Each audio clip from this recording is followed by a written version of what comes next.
Big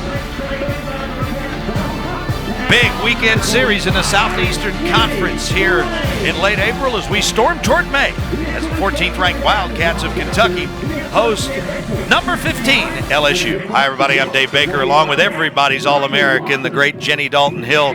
Jenny, big series this weekend for both of these teams. You're right. It is a great SEC matchup and a national matchup as well with the Player of the Year Top 25 watch list coming out today. We also have two standouts for you to keep your eyes on in this one. For LSU, Aaliyah Andrews is a walking highlight reel in center field for LSU. The leadoff hitter for them leads them in batting average, hitting .366 and is second in the SEC with 22 stolen bases. On the other side of the field tonight, a captain for Kentucky, Kayla Kowalik. She leads the SEC in 5 offensive categories and is on a 21-game hit streak. Not only is she able to read defense as well as the leadoff batter, but has a tremendous feel for the game as the starting catcher for Kentucky.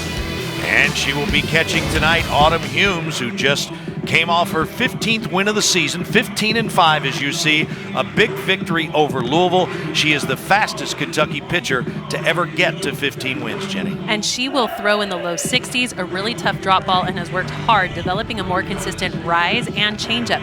But she is the best swing and miss pitcher on this staff, and you cannot just sit on her drop ball anymore, especially with her improved ability to mix speeds. The only Kentucky player to take advantage of that bonus COVID year is Autumn Humes, and here's the lineup that she will face, as you mentioned, Jenny, with Aaliyah Andrews in the leadoff spot.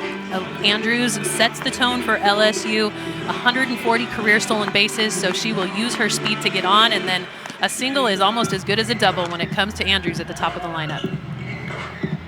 It has been a interesting couple of days here in central Kentucky weather-wise as we had some big old heavy snow. That sounds like a southern thing, doesn't it? Big old heavy snow a couple of days ago. But it's supposed to be in the 80s the first part of the week. As you can see, it's a little cloudy here. The wind is going to be a factor tonight at John Kropp Stadium as the flags are blowing. But temperatures should be in the 50s, and it should be a good night for softball as the Cats and the Tigers are set to get going. Tom Meyer is the home plate umpire. Ron Alexander at first. Elizabeth Hammerschmidt down at third.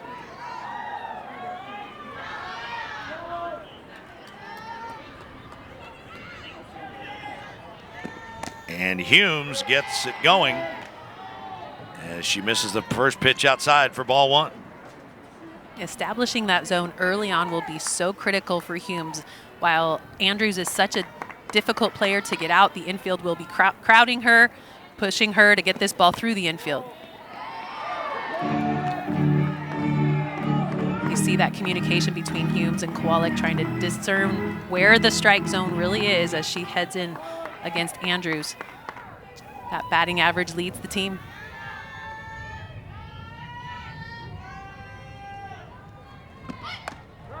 Two-0 pitch in there for a called strike.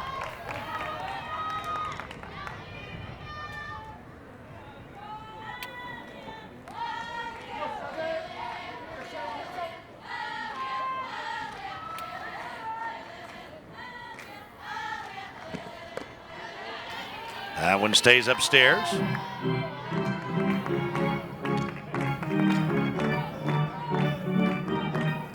And Andrews finds herself ahead in the count. 3-1.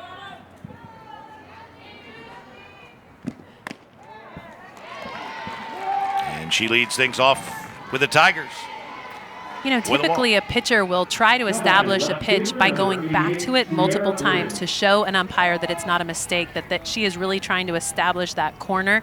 But so far back there behind the dish, Tom Meyer not biting on that, so Humes is going to need to change up her game plan to attack these LSU hitters. Andrews 22 out of 24 in terms of stolen bases. LSU has made a habit of getting a first inning lead as Sierra Briggs takes a first pitch strike. Briggs started all 40 games, just like all 3 of the first 3 hitters for LSU. .333 hitter.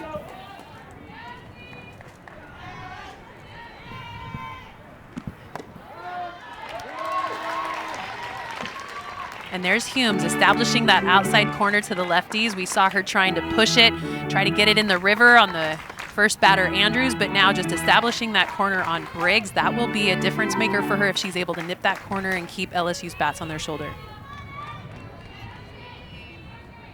Behind in the count, 0-2. Tried to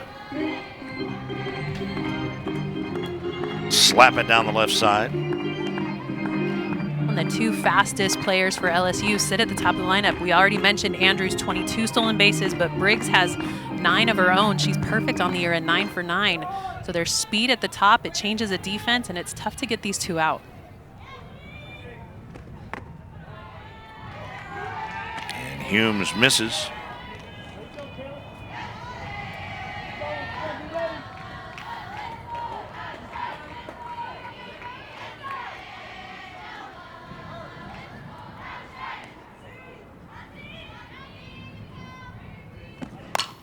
That one slapped to left, and it'll fall for a base hit.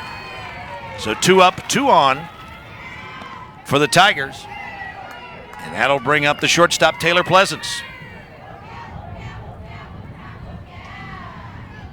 And the conversation that I've heard nationally lately from a couple of different outlets is that slapping is a dying art. Well, I would say LSU is trying to establish that slapping really is an important part of the game, especially with the speed of these top 2 hitters for LSU. They set the table, put themselves in scoring position for the bigger hitters that come along behind them in the 3, 4, 5 hole. So the Tigers again trying to get something going here in the first. They've won 7 of 10 in the month of April, including doubleheader sweeps the last 2 weeks to win series at Missouri and at North Carolina.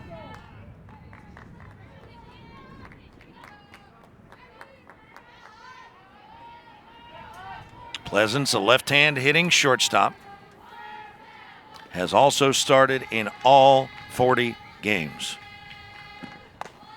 And Humes trying to work out of a first-inning jam, misses outside.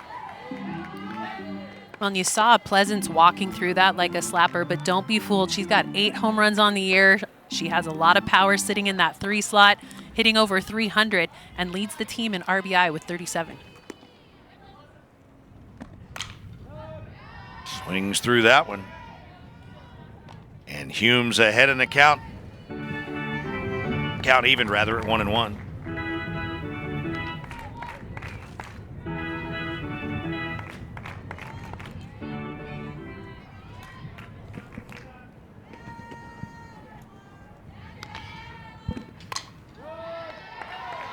Now she's ahead in the count, 1-2. And it's Humes is no stranger to getting ahead in counts. What she's got to make sure and do, though, is continue to make those pitches that come after she gets ahead believable misses. Those balls that go in the dirt or are too high to read, those don't help her in the circle. She's got to stay tight on the zone but make the ball move. Slapped foul again, and boy, I like the way Kowalik came out of there. She was looking to try and sell it and get a double play. Well, and one of the things that's so great about Kayla Kowalik is not only is she a catcher and can read the field so well from back behind the dish, but she's able to read defenses when she's hitting as well. So just a two-way player doing such a good job of it's a high softball IQ.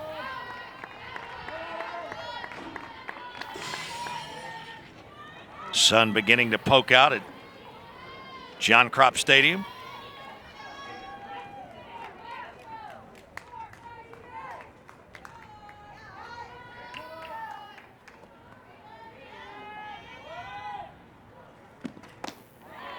Humes misses.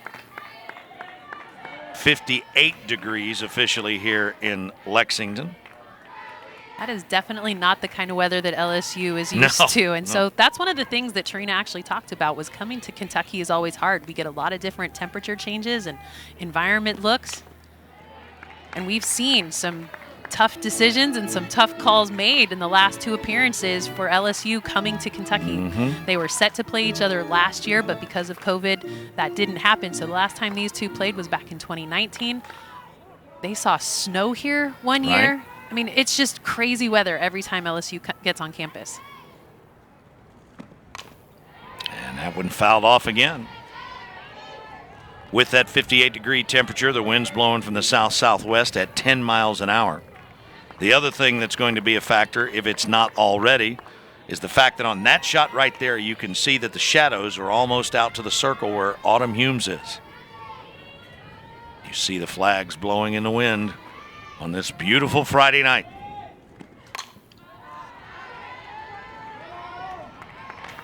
And Pleasance will not give in, and Humes has not given in on working that outside part of the plate. When Coach Lawson said Humes is our best swing and miss pitcher, so right now showing that against Taylor Pleasance, who continues to foul her off. Popped her up, and that'll be on the infield. And they call the infield fly.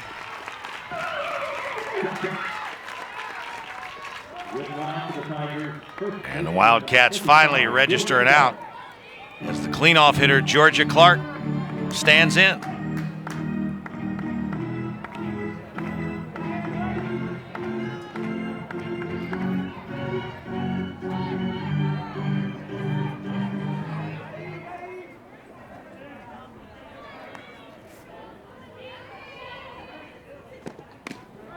Clark takes a first pitch strike. When Clark sitting in this cleanup role, her average has fallen this year. She actually led the team last year with a .429 average and 4 home runs. So that average down by about 200 points. Still has power with 6 home runs, but average is down. Popped her up on the infield again. And once again taken care of. That time it was the second baseman, Emmy Blaine. And Humes now finds herself 1 out away from getting out of this first inning jam.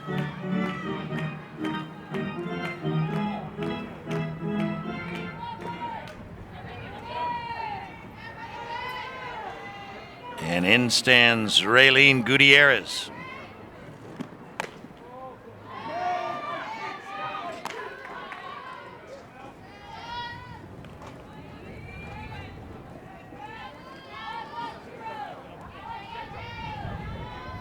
Gutierrez hitting .310.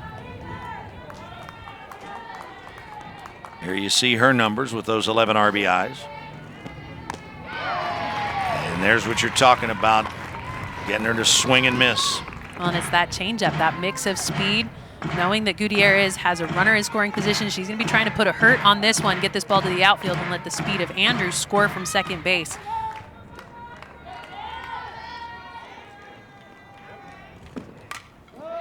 Once again, Humes goes to the outside, and now she finds herself just 1 pitch away.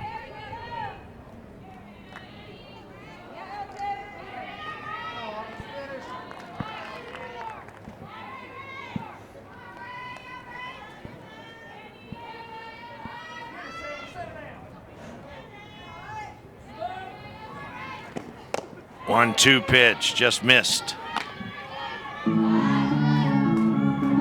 Is just a freshman, but was named SEC Newcomer of the Week for her performance last weekend. Hit .500, going 4 for 8 with a home run, 2 RBI, and she's a great slot for LSU to put them on the board, but she's going to have to really square this one up. Fouled it off as she was out in front. And that change of speed for Autumn Humes, it was a big note for her coming out of last year, knowing that she was going to need to really redefine herself coming back for her 5th year. You mentioned she's the only Wildcat that did come back for her 5th year because of the COVID policy, able to get that year back. 2020 should have been her last year of playing, but able to take the field again. 2 pitches fouled off as the LSU hitters continue to work Autumn Humes, and she continues to battle in what has been anything but a smooth first inning.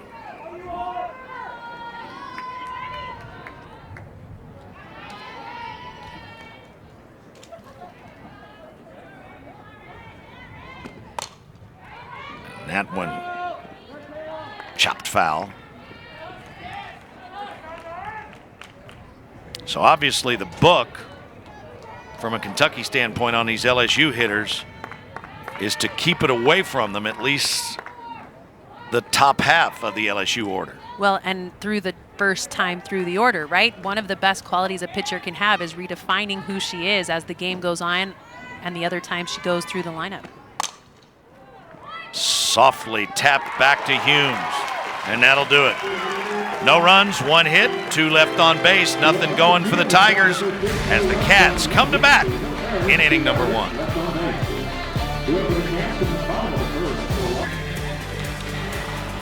All right, so ready to go in the bottom half of inning number 1 as the Cats get out of a jam, and now they go to work against Allie Kilponen. Kilponen is the hardest thrower on staff, up there in the high 60s. She throws a curve, a screw, a rise, and also a changeup. That drop, her best pitching is up in the zone, though, so she'll throw a good mix of east and west, but look to see her up in the zone. She'll mix that drop in every now and again, but rise ball is where she likes to stay. And she will face the aforementioned Kayla Kowalik, who finds herself in the middle. It's tough to keep up, but I believe it is 21 now in a row. 21 in a row. She has set the stage for Kentucky all year long at the top of the lineup. Here you see Kowalik, Spangler, Johnson, Koffel, Abernathy, Humes, Payton, Miranda Stoddard, and Riley Smith is the designated player. And Kowalik, first pitch hitting, fouls it off down the left side.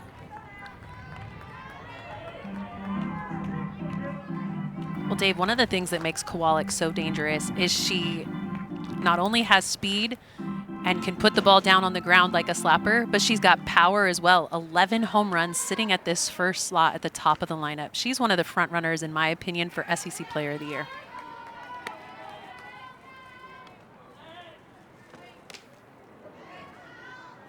Boy, it looked like she swung through that one, and it looked like it not only crossed her up a little bit, but the LSU catcher as well in Morgan Cummins. But the net result is Kilponen finds herself ahead to the leadoff hitter 0-2. 1-2.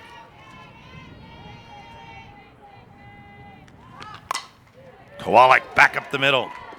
Play at second. No good. That'll be an infield hit, I would think. And if that's the case, and it is, that stretches that consecutive games hit streak to 22.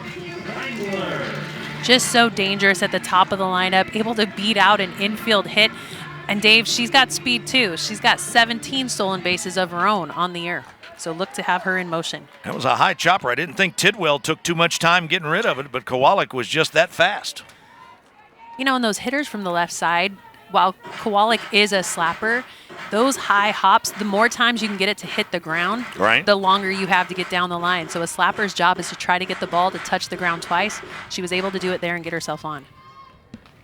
There you see staffer C.J. Layton, who's in his first year coaching over at first, as that ball by Spangler is bunted straight back to the pitcher.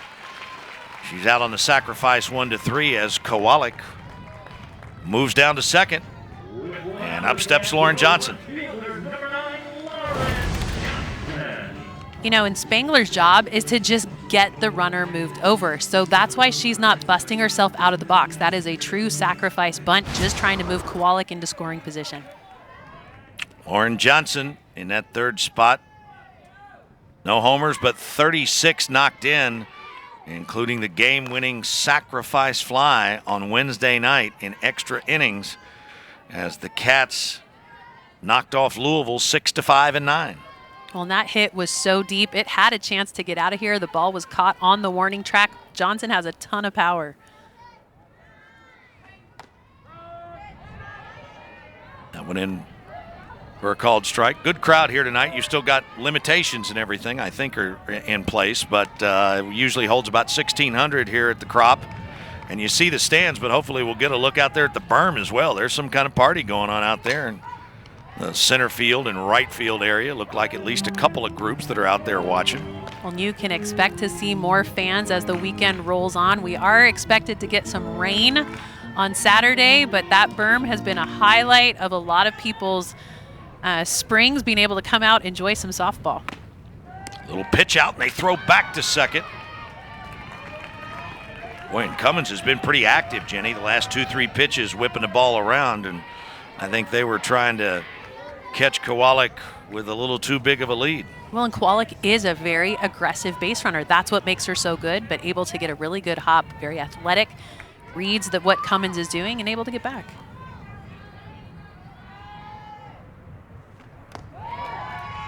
Nice block by Cummins as that one was down in the dirt.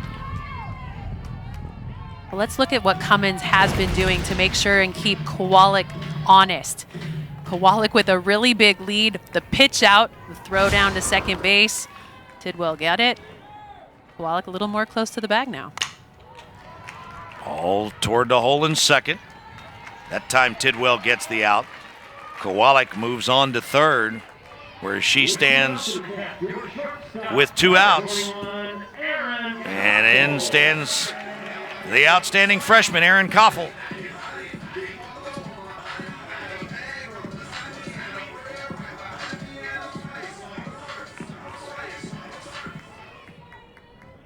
Koffel, as you see, 49 knocked in. She is the fastest freshman in Kentucky history to get to 10 home runs. She has 16 now on the season, as you see, and she's just been outstanding. Well, not only is she the fastest, she holds the freshman record now, too.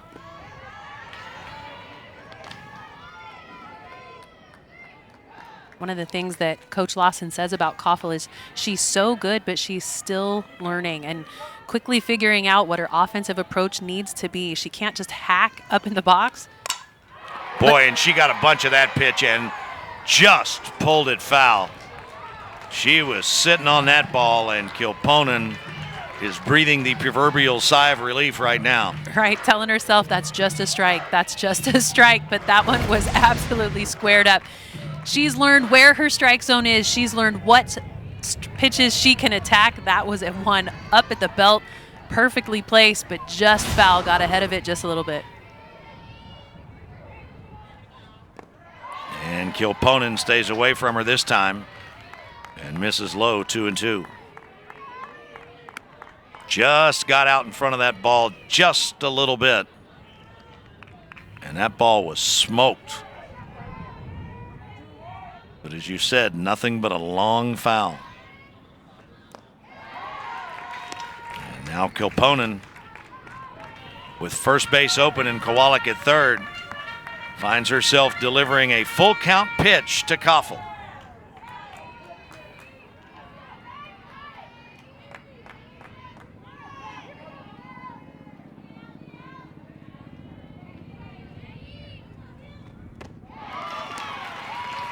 And a nice piece of work by Aaron Koffel, who draws the 2-out walk. Koffel has only tried to make something on the base pass happen 5 times, and it'll be interesting to see what the Cats do. Runners at the corners, 2 outs, and in stands the center fielder, Renee Abernathy. Well, and the unique dynamic in this situation, Abernathy does have a lot of power. She's got 9 home runs on the year, but with runners on the corners, there's 2 outs, and so Kentucky going to have to play this one really carefully. Koffel, not a lot of speed, but a ton of speed over there at third base by Kowalik. Will they try to go for the dupe down at second base? Will LSU fall for it? First pitch to Abernathy, in for a called strike. Before that first pitch, there was a rather animated and extended conversation between third base coach Christine Himes and Kowalik. Well, it's all about defensive reads, making sure you see where your defenders are and what opens up. Johnson not going anywhere right now, as the count evens at 1-1.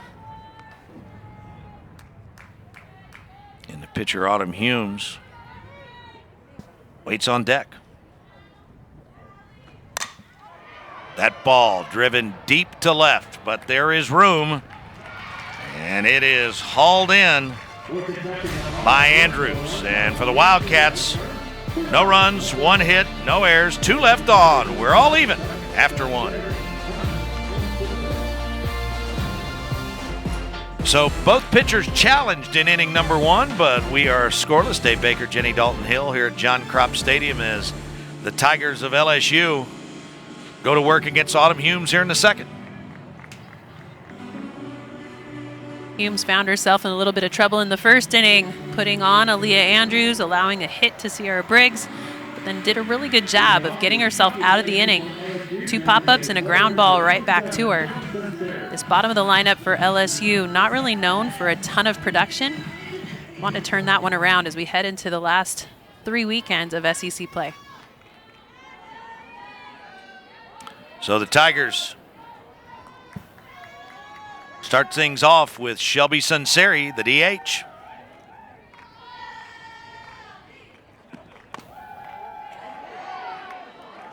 And that one called the ball. That's why you saw that shoulder shrug from Humes.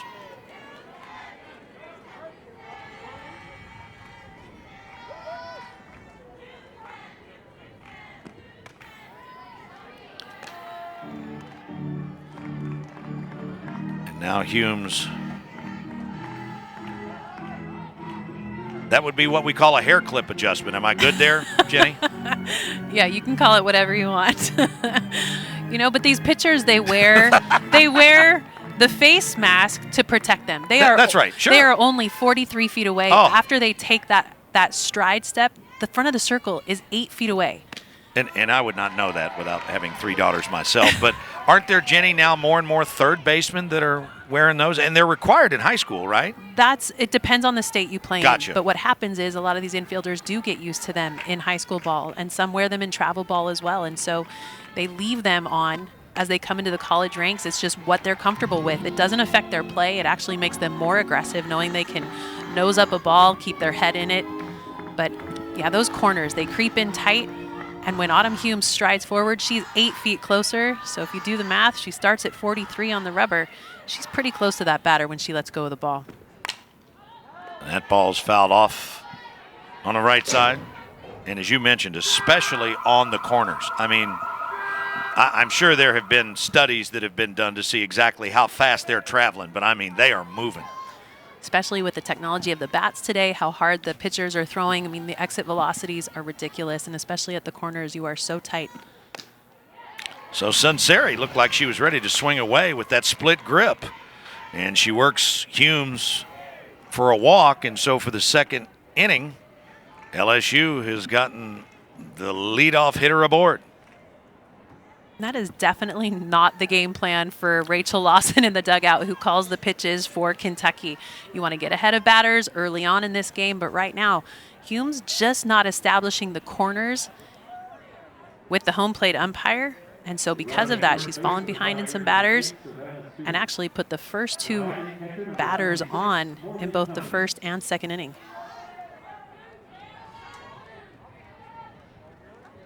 And so is Sunseri on first. In steps Morgan Cummins, the catcher. Couple of homers and 5 knocked in. Both teams stranded a couple of runners in the first inning.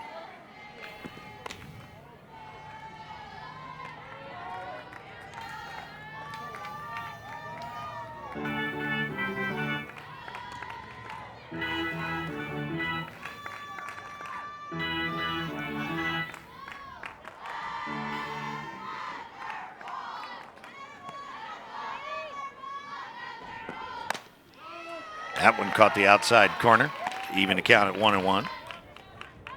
Beautiful spot, a beautiful corner for Humes. Morgan Cummins, the catcher for LSU, doesn't step in with a really high batting average, but the strength that she brings to this team is what she's been able to do back behind the plate for the pitching staff for LSU. Bunted at that one. They call it a strike, and that allowed the runner to go from first. And so Sunseri advances without the benefit of Cummins having to sacrifice. She squares to bunt, doesn't hit the bunt, actually kicks away off of her foot, comes out of the glove of Kowalik, and then kicked by Cummins, but totally unintentionally, so there's no call to be made on it. And the 1-2 pitch. Did she go? I say she did not. Well, that's a tough call for Ron Alexander over there, who is slated at the first base umpire slot, but he has to move over because of the positioning of the runners. So it's tough to get that call once an umpire shift has gone on. And just from up here, I thought she held up. But my vote doesn't count. That time she just got out in front of that pitch.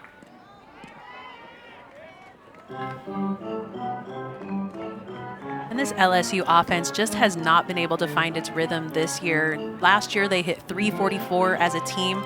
This year, that overall batting average as a team has fallen to 266. So that's been a really tough one for them. They've had, though, Dave, the #1 strength of schedule in the nation. They have played the toughest competition this year. And because of it, that tough competition has really taken those batting averages down, and they've got a really young team as well with freshmen and sophomores up the middle. And I think, didn't Kentucky have the #1 strength of schedule last year? They may have. They have right now, Kentucky's sitting at 39 for their strength of schedule. So still up there, top 50. Of course, everybody's strength of schedule was affected by coming out of this COVID to whatever extent we've come out of it, because some of the Florida events and things like that didn't materialize, which would have been a lot of the showcase events early in the season. Most definitely. Humes now has worked the count full. And that 3-2 pitch is lifted to left, to the track, and gone.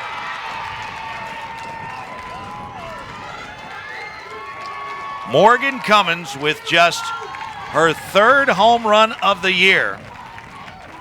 It is a 2-run shot that scores Sunseri, and LSU has jumped out in front here in the 2nd. You know, we know Autumn Humes likes to leave the ball up in the zone, use the rise ball, use her curve, but this one attacked so well by Cummins.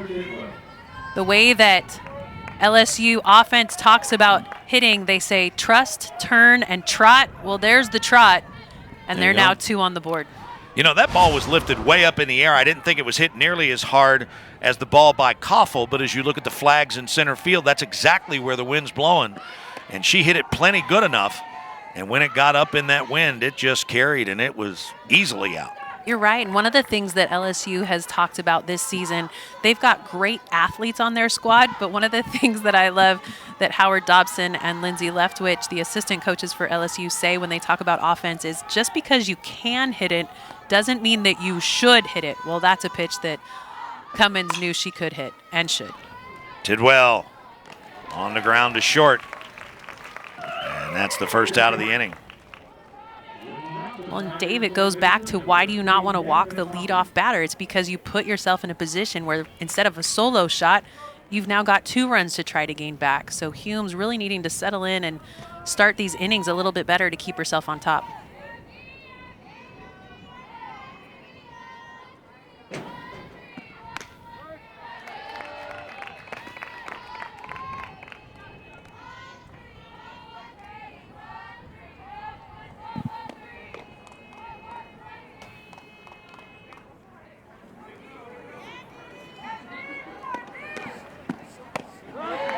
Coffee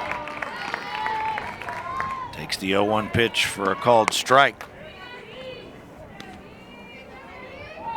Coffee in the 9 hole, and then we go back to the top of the order and Andrews.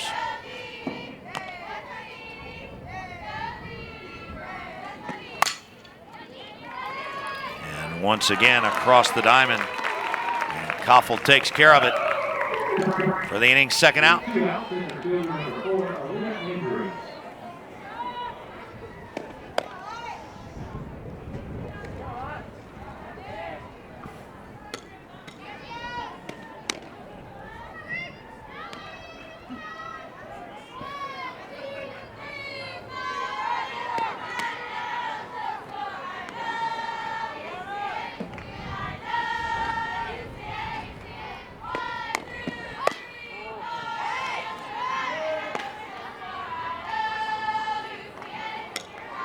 Andrews reached in her only appearance so far, but up already for the 2nd time.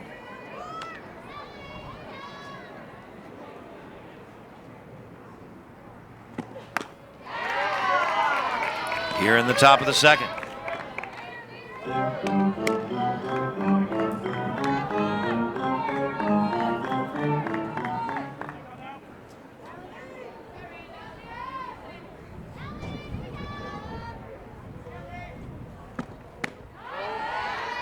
This is downstairs. You do have to be really careful with Aaliyah Andrews. That speed that she has actually garnered her an inside the park home run this year with a ball that she hit down in the right field line, down in the corner when they were at home. And then maybe not too long later, got her very first career out of the park home run over the right field wall as well. So power coming over to the right side, but a lot of speed as she tries to push this ball to the left side of the infield.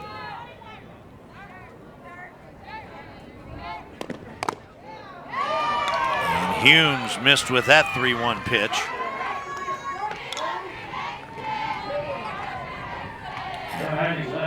And as you mentioned, Humes has not adjusted to the strike zone of Tom Meyer yet. Well, and sometimes you're hoping that an umpire can see that you are consistently putting that pitch in the same spot. We know that the top of the ball needs to hit the top of the knee, but right now it looks like that pitch is just missing on the outside corner. So after giving up the 2-run homer, Humes issues the walk to Andrews as Sierra Briggs takes a called first strike.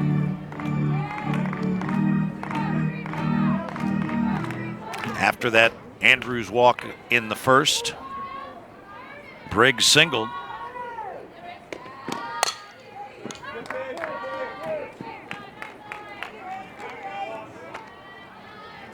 Now with a 2-run lead and the 2-hitter in an 0-2 hole, you wonder whether or not Beth Torina will start the speedy Andrews at first. I would put her in motion 100%, look to get her stolen base number 23. That one tap, then it rolls foul. Boy, that was really close. That ball was on the line. I think there's no replay, but Miranda Stoddard picked that up, and I believe it still had chalk all over it. Well, and that's the conversation that Beth Torina is going to have down the line. That ball needed to have some time, give it an opportunity to get a little bit more foul, to not really need to be in question. But take a look at this. It is right on the line for 3 bounces, and then she grabs it from our vantage point. Now, granted, we're not right down the line, Dave, but I think she needed to give that one a little bit more time. And again, Tom Meyer didn't have any help because Elizabeth Hammerschmidt, the third base umpire, is moved over with the left-handed hitter to cover second. Exactly, and you can't really see it from here, but it looks like it's touching the line when she picks it up. And if it's touching the line, it's fair. That was the conversation with Beth Torina and home plate umpire Tom Meyer. And of course, that happened right in front of the Kentucky dugout. I've got these headphones on, can't really hear what was being said, but I got to believe somebody's down there screaming at her.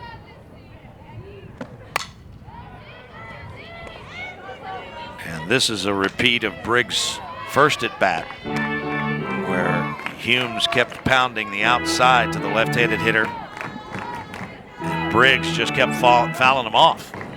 And that's what good hitters are trained to do. Get the pitches out of the way that you don't want to attack, especially when you get those 2 strikes on you.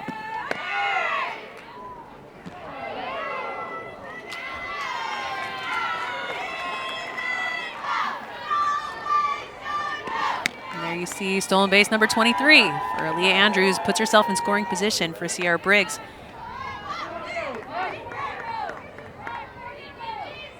.23 out of 25 on the year for Andrews. Now in scoring position with a ball that gets to the outfield, and that's going to be a tough play. Stoddard's just going to have to eat it. It's going to be an infield hit. And that pressure in part was put on Stoddard by Torina starting Aaliyah Andrews. Well, and I think that play actually needs to be made by the shortstop, Erin Koffel, because she has the ability to charge hard on this one and come through that throw. Stoddard is a very good defender, but that one she needs to let go. Let Koffel try to come across the diamond and grab the 3rd out of the inning.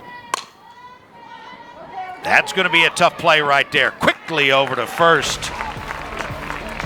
And that's the inning on a nice play by Blaine. But LSU gets a couple of runs on a couple of hits. They leave 2 on base. Kentucky hitting in the home half of the second, trailing 2-0.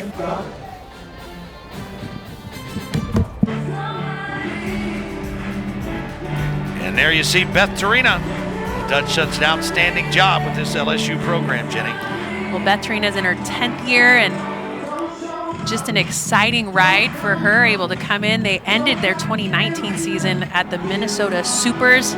Didn't come away with, unfortunately, any wins in that one. And this year, they have been battle-tested. I expect to see them coming through with a big postseason run, especially with the kind of schedule that they've been able to put together this year. As Autumn Hume stands in here in the second. And Torina, like so many people in this business, you've been through this deal, right? I mean, you're doing your career thing and doing the family thing. And she's amazing to be able to have 3 young daughters, be a mom, be a head coach. We saw that in the women's basketball tournament as well with Adia Barnes at Arizona, showing that you can be a strong, confident woman, raising a family, and being the matriarch that keeps it all together and absolutely dominates in every area of your life. And the Torinas just about got themselves a foul ball there a second ago. Well, they got one earlier. Oh, they did? They did. The 3 little girls picked it up. Got themselves a Kentucky Cup. I'm sure that one won't last long in their house. Come on, I bet it will. I bet they bring it out all the time, and it just irritates the stew out of Mom. That's what little girls do. That one might not make it back on the plane, is my guess. There they are. There they are, 3 little girls. Taryn, Tatum, and Tenley, along with Dad, Nick. And as the father of 3 little girls, I can tell you they will age you in a New York minute. You've got a wedding coming up. I was getting ready to say, they grow up to be big girls and have big weddings, as you guys know. But congratulations to your daughter, Dave. Oh, thanks.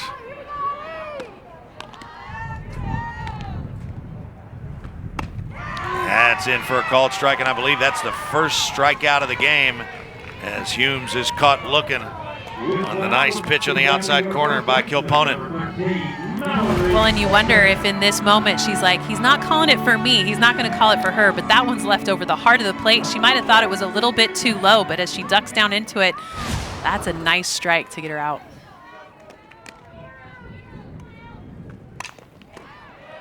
Fouled straight back. Mallory Payton. Here you see the Madisonville product, 305 hitter. And there are her numbers.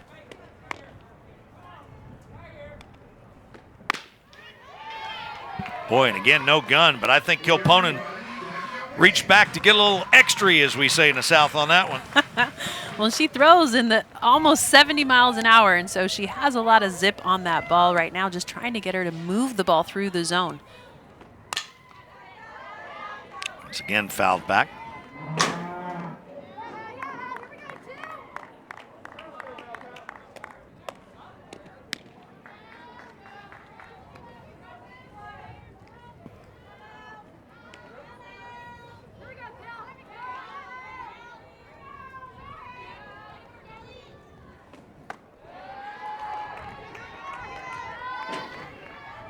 I know Kentucky fans excited to see Mallory Payton in the lineup. She got hit in the hand against Alabama here at home, was out for 2 weeks and has been kind of hit and miss, finding her way back into the lineup. And that was a miss. Second strikeout of the night, second strikeout of the inning for Kilponen. Kilponen obviously starting to feel it in the circle. Really nice curveball, continues to tail away from Payton. With 2 strikes on you, you've got to go after it, but that one tailed really well off the plate. Good movement for Kilponen. And there's a first pitch called strike to Miranda Stoddard.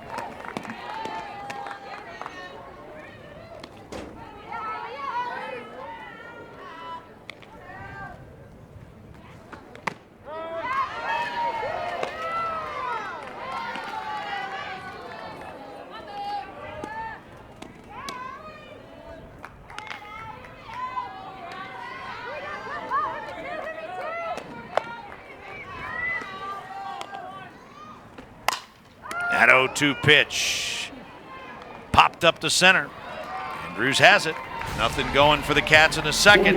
LSU comes to hit in the top of inning number 3, and they lead it 2-0.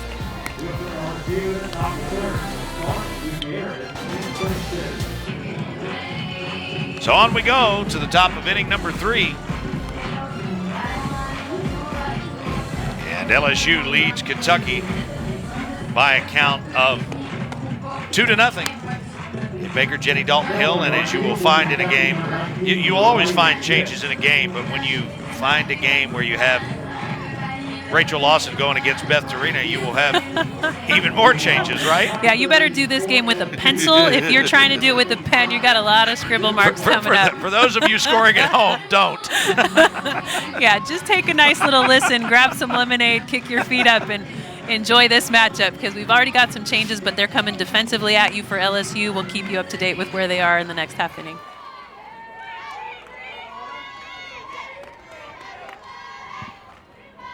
And so Humes goes back to work, and that ball fouled off as Georgia Clark first pitch swinging. Clark 0 for 1 on the day.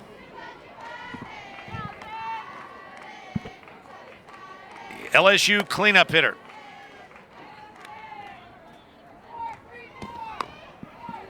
Tigers find themselves on top thanks to a 2-run homer by the catcher Morgan Cummins. Well, I talked with Coach Torina during the week and listened in on their phone calls. They are on the linear networks the next 2 nights. So as she was talking with the broadcasters for the weekend, she said, you know, Georgia Clark is a pillar of this program. She stands up for her values. She does everything right. And what a compliment coming from the head coach, Beth Torina. We mentioned it's her 10th year, but Georgia Clark led the offense in 2020. She hit .429, had 4 home runs, but in that COVID season, something come amiss, and she's now hitting .210 coming into this game.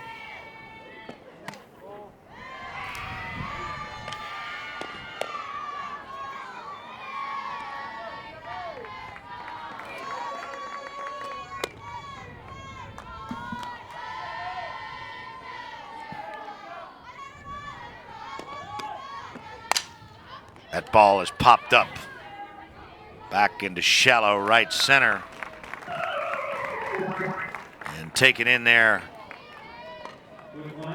by Blaine, who's gotten a lot of work tonight. 1 up, 1 down.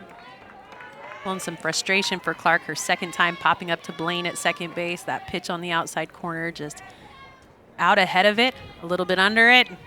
Same result 2 times in a row.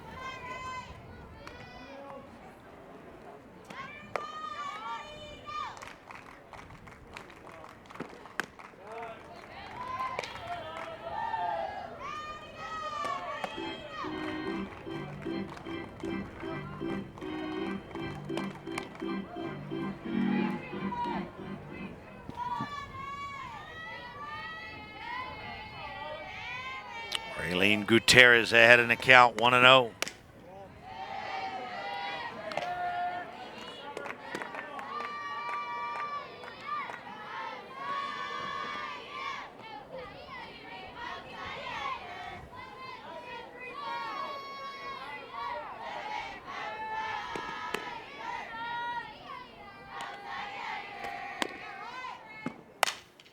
That ball, hot shot to first. And Peyton is able to take care of it for out number 2. Tatum Spangler was able to fill in nicely when Peyton was out, but this is why you like to have your starter back. Great defense, able to pick that one up, good range, and as a first baseman, you know how far you have to cover before your second baseman can get there. A great out for Peyton over there at first base.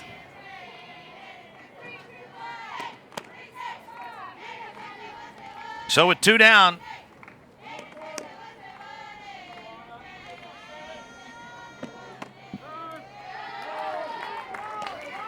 in stands Savannah Stewart, who's come on. She'll be your new left fielder, so we'll give you a heads up that change will be coming defensively, but she now stands in the box. Stewart, a 143 hitter. Couple of RBIs on the year.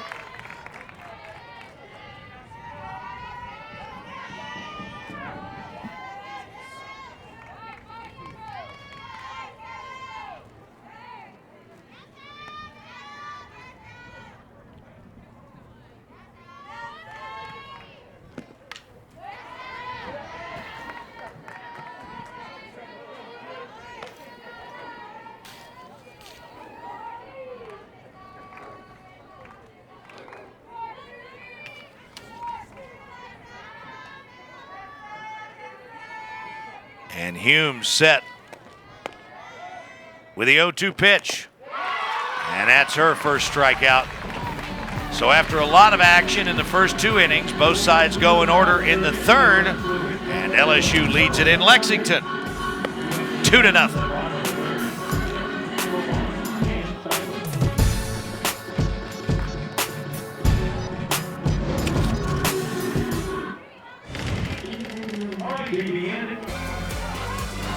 2 runs, 3 hits, no errors, 4 left on base for LSU. No runs, just 1 hit, no errors, and 2 left on base for the Wildcats, who look to start something against Allie Kilponen, who has been awfully good here tonight. She's only thrown 35 pitches, 22 of those for strikes, as she's given up just the 1 hit. Riley Smith finds herself behind in the count, 0-1.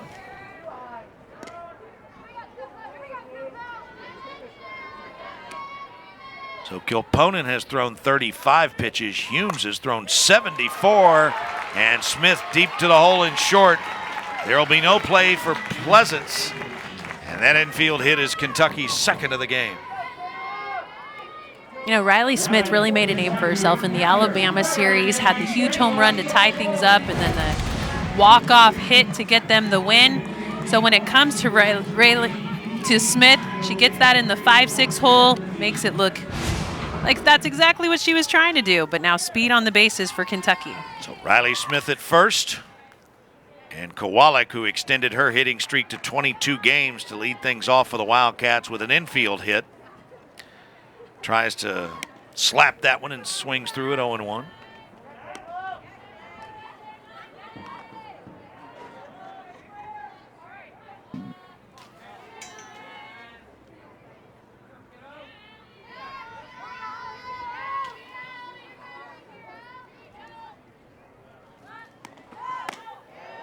That one stayed upstairs.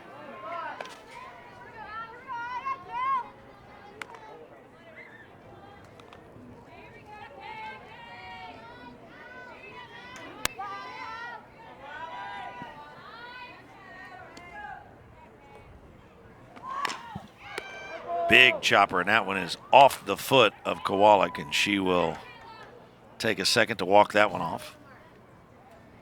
Now, I was no slapper. I was a power hitter, but I can't tell you how many times I would take an inside pitch off that front foot. Oh, that smarts, and it makes it tough to be able to run down the bases. So Kowalik, who is known for her speed, going to have to shake that one off quickly with the defense pulled in, expecting her to use a little short game. Did you not wear that guard thing? There was no such thing back then. Oh, come on. Dave. They had bars on face masks back then. That one, a hot shot to second, could be 2. And Kowalik, boy, you see her really hobbling down there now once she got past the bag. But that was a nice play at second base by Tidwell, who got Smith on a tag. And then the hustle by Kowalik. Yeah, I don't know if I believe that one, Dave. That was a great play by Tidwell over there at second base. Went into the baseline. Riley Smith should have held up, so that was not a double play. Kowalik was able to beat it out, but I don't know. Tidwell did a really good job. I think that throw might have beat Kowalik over there at first, but check out the result. Just able to come away with a good one and a stolen base on top of it. But see, that's what you players do, though. I mean, you know, she crosses the bag at first, and you don't know if she'll be able to continue because she's hopping around, and then she takes off on the next pitch. Are you trying to say she was flopping? I mean, no, she might have been gaming. But I mean, no problem there. Yeah. Not even close, even though it was a great throw by Cummins back there behind the dish. It's Kowalik's 18th steal in 19 attempts as Rachel Lawson tries to get something going with her team trailing by 2. And there's another pitch, this one by Spangler off the inside of her foot.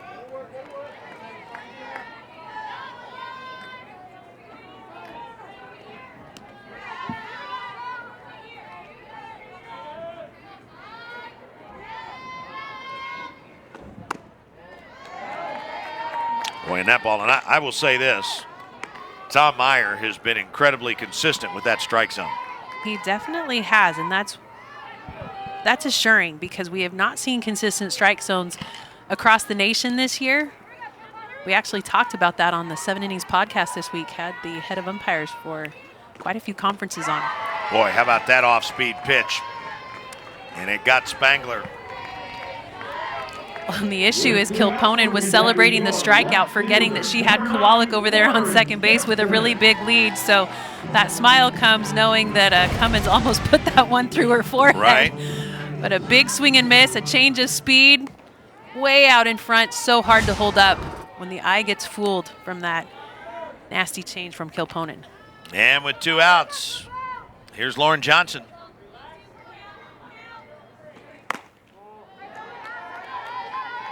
Boy, and Kilponen, again, we don't have a gun tonight, but the variance in speed of her pitches has been substantial tonight, at least to the naked eye. Well, you're looking for about a 20% drop-off from your tough stuff to your changeup, and while we don't have that speed gun, I would tell you that she's doing a really good job of not making that a hittable speed. The hitters are way out in front, or it's buckling their knees. Really good changeup for Kilponen in the circle. That's a tough pitch to attack as a power hitter.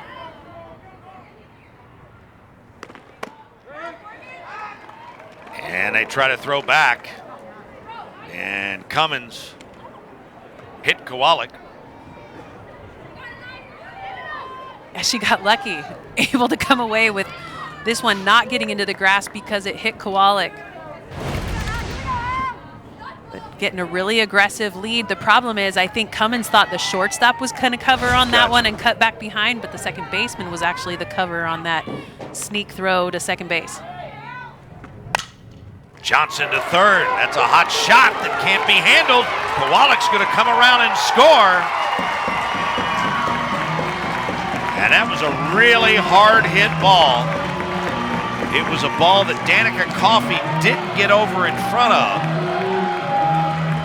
So we'll see how they score it, but the net result is Kowalik comes all the way around from second to score, and Johnson gets it done with 2 outs as the Cats cut the LSU lead in half. You know, while Johnson does not have home runs on the year, she does square balls up and hit them hard. I don't think Danica... And in stands Renee Abernathy as the 2-out rally continues for the Cats. And that ball hit her. Wow, what an inning. I tell you what, that is a skill I could never have as a hitter. I jumped out of the way like the ball coming at me was dynamite, and the hitters of today's game are able to stand in there without needing to take a step out of the way of a ball. She wears it, and now the bases are full. And the pitcher, Autumn Humes, a chance to give herself a lead with a base hit. And that ball gets away from the catcher. My goodness.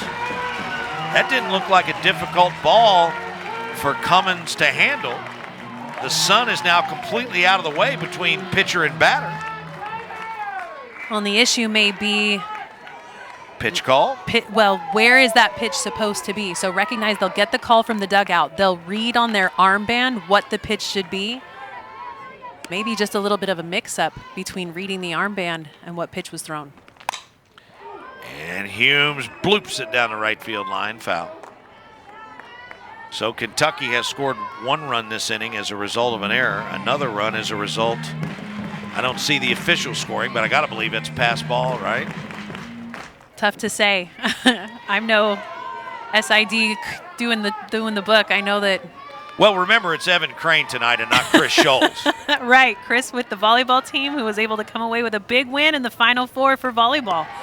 They'll be entering the national championship game for the first time in Kentucky history. Kentucky plays Texas tomorrow night for the national championship, and Chris Scholl's with them. He does duty with softball as well. An interesting fact that the SEC, for all the success the league has had, they have never won a volleyball national championship, and tomorrow night could be the first.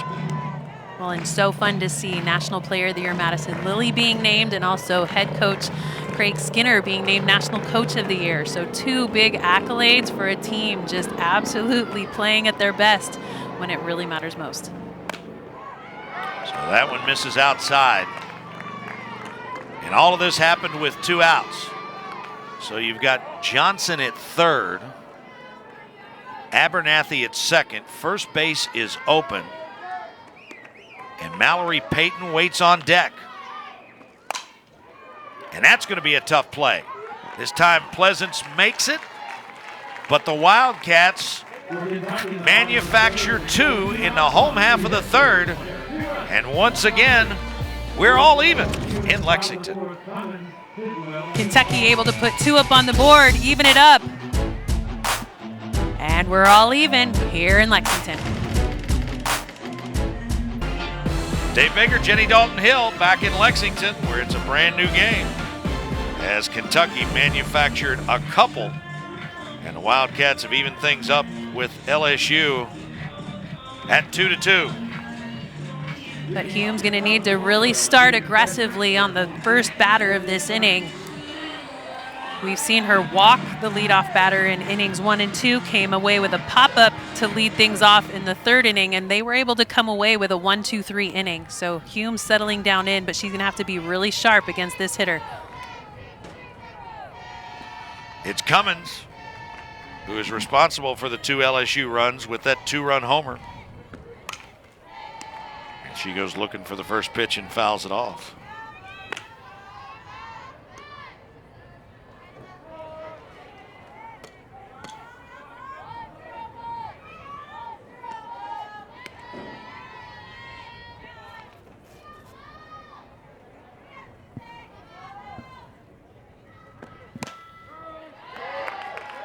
Quickly, Hume's ahead in the count, 1-2. Finally able to nab that outside corner, the one that has been eluding her for a lot of this game.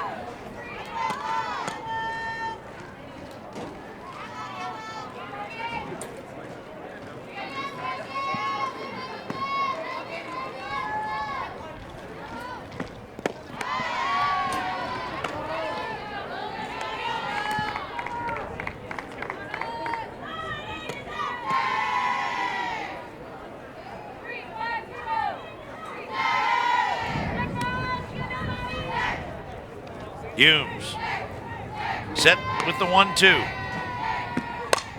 And that ball is hit a bunch to left. Sun is a problem out there at this time of night every night here in Lexington, but Johnson able to haul it in for the first out. Well, and Johnson, just one of those players able to navigate so many different positions for Kentucky. Cummins just ahead of this one. It was an outside pitch that she should have let travel and go the other way with. Long fly ball, Johnson able to reel it in.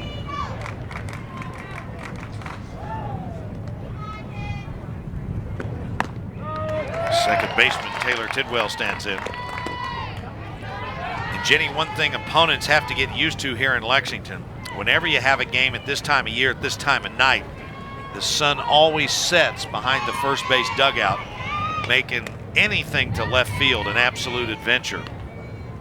And the shadow's almost out there to Johnson. And there you get a good idea of just where they are. As Koffel goes out and hauls it in for out number 2.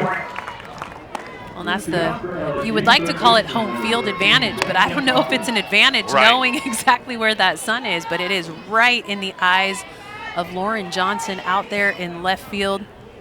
So by the shortstop taking that one, Koffel gives her a little break. Probably home field knowledge rather than advantage. There you go, exactly. And Stoddard has it, and that'll do it for the Tigers. who are suffering through a difficult week, Jenny. They are Doug Gorsuch, father of LSU pitcher Mary Beth Gorsuch, passed away unexpectedly last Thursday, April 15th. She's not traveling with the team at this difficult time, and we want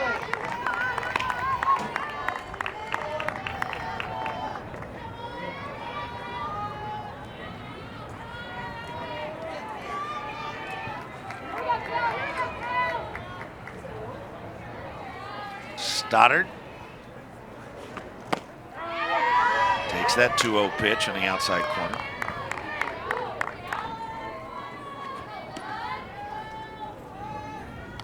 Started 37 of 39 games. 5 homers, 19 knocked in. She shortens up the bunt and evens the count at 2-2.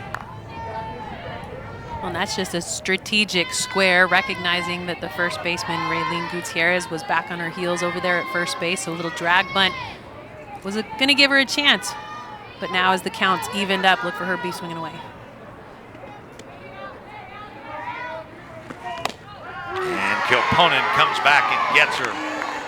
Her called strike 3. That's her 4th strikeout of the evening. I tell you what, Kilponen is just painting the bottom of the zone, being helped by Cummins, receiving so quiet back there. A little pickup, and Stoddard goes down with the bat on her shoulder.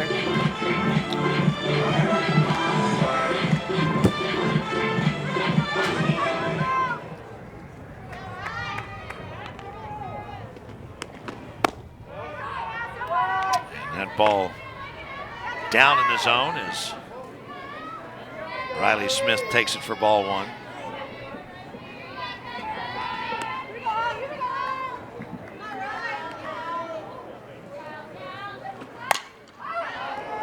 Ball lifted toward the left side. Will there be room? It's the shortstop in foul territory. That'll do it for the Cats.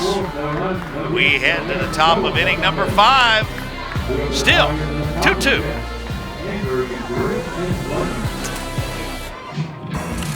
Well, here in Lexington, we've got a tie score, but how did we get there? In the second inning, it was a huge hit by Morgan Cummins, a 2-run RBI home run. And then Johnson in the 3rd inning with a ground ball, got 1 run across, and then a pass ball while Humes was up to bat. That would even it up, so we're all tied up 2-2 here in Lexington.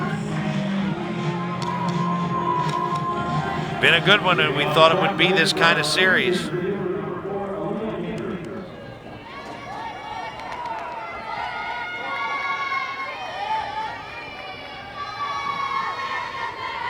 And LSU back at the top of the order with Aaliyah Andrews.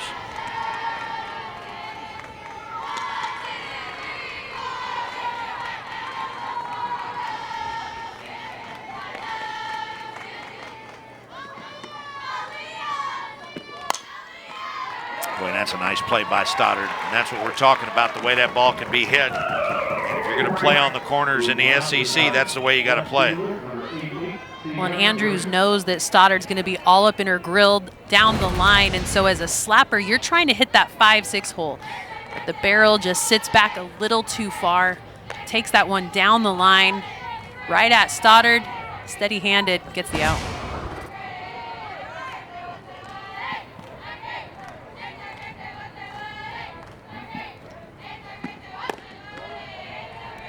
And that pitch again at the bottom of the zone as Briggs takes ball 1.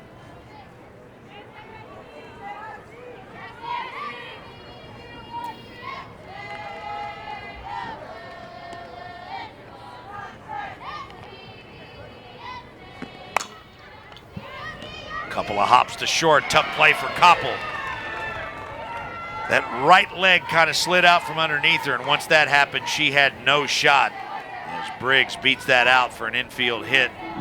4th of the day for the Tigers. Ellen a little frustrated over there at shortstop. She's such a good player, just a freshman for Kentucky, but as she tries to plant and create a solid backside to throw off of, it gives way. Because of that, she can't make the solid throw across the dish, and so Briggs safe at first.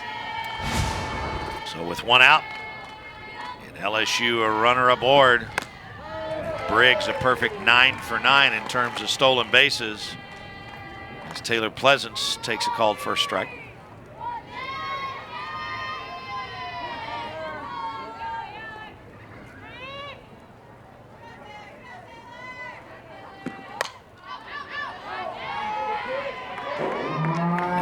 see what Humes does. She's quickly ahead in the count. 0-2.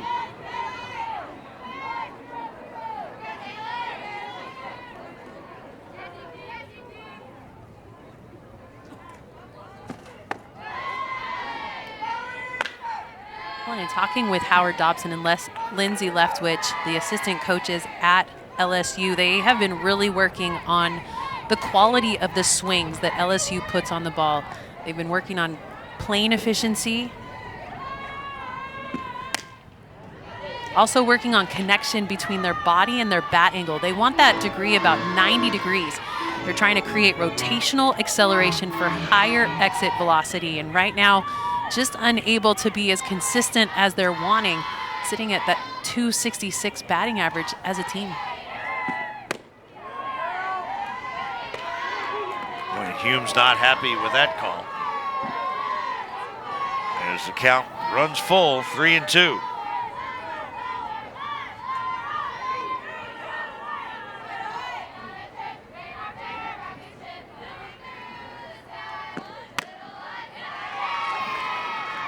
And so, after an infield single, LSU follows that up with a walk to Pleasance. And in stands the first baseman, Georgia Clark. Well, and it's the free passes that have been getting Kentucky in trouble. It's been pushing runners into scoring position. We saw that leadoff walk, and then the big Morgan Cummins home run was a 2-run shot because of the walk that was before her.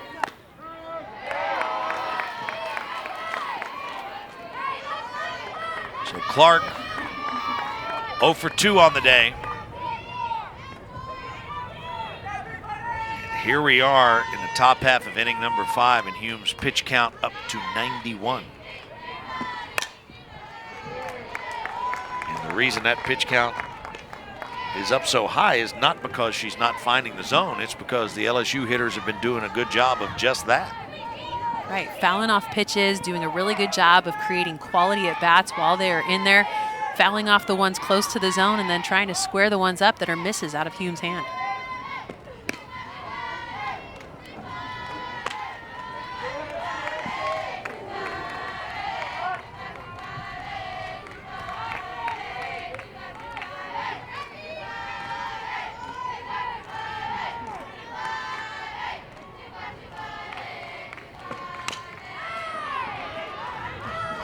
Again, fouled off.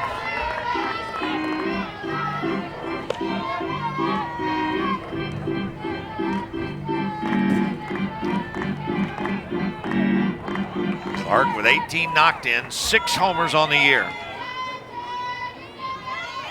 And 2 on 4 here in the top of inning number 5.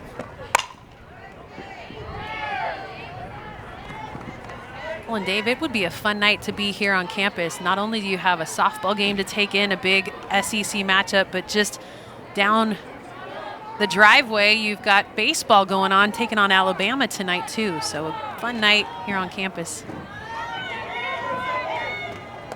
A lot of activity for folks today, the last day of the Keeneland spring meet. That ball is popped to left, and it just keeps carrying to the wall. Oh my gosh, did that hit Johnson's glove and go over the wall for a 3-run homer? Flag's not moving a lot right now, but that ball has been carrying to left, and that ball just kept carrying, and at the wall, Johnson couldn't haul it in, and LSU leads at 5-2. Well, and Georgia Clark in her first 2 at-bats popped up to second base. Well, this one's in her wheelhouse. That trust turn was aided by Lauren Johnson. On it the whole way, had it in her glove, and then dropped it over the fence. Look at the big stomp by Clark. And she's back there feeling for the wall, so she knew where she was. As you see her talking to her teammates, and with that pitch count being up, that is going to lead for a pitching change for the Cats. We'll get that for you when we come right back as the Tigers have taken a 3-run lead.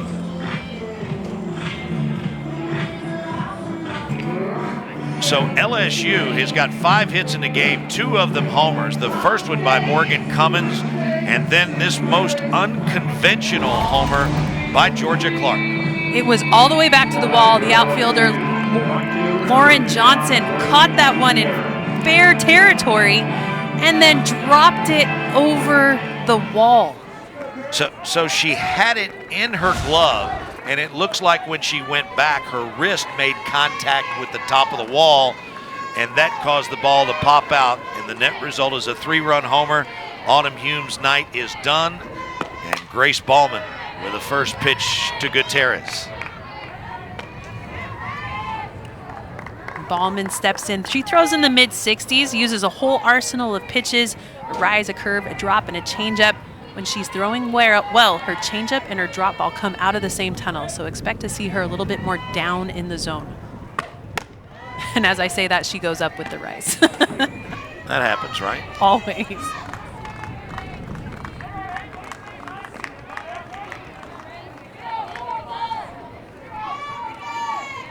So Humes, who, as we mentioned at the top of the broadcast, got to 15 wins against Louisville on Wednesday night.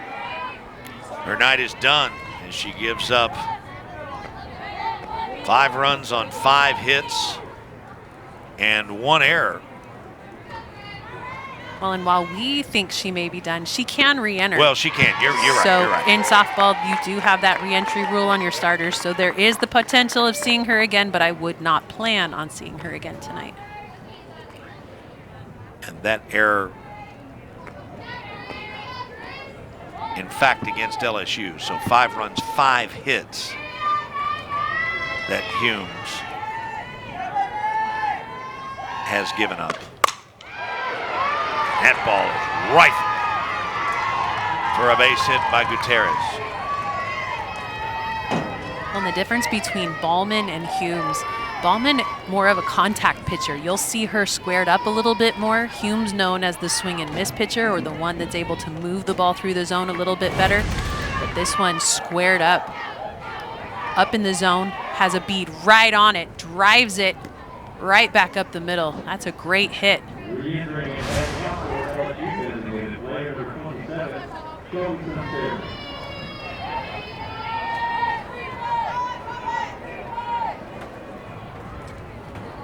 So Sunseri, the designated player, checks back into the lineup. She was aboard and scored on the homer by Cummins to give LSU the initial 2-0 lead.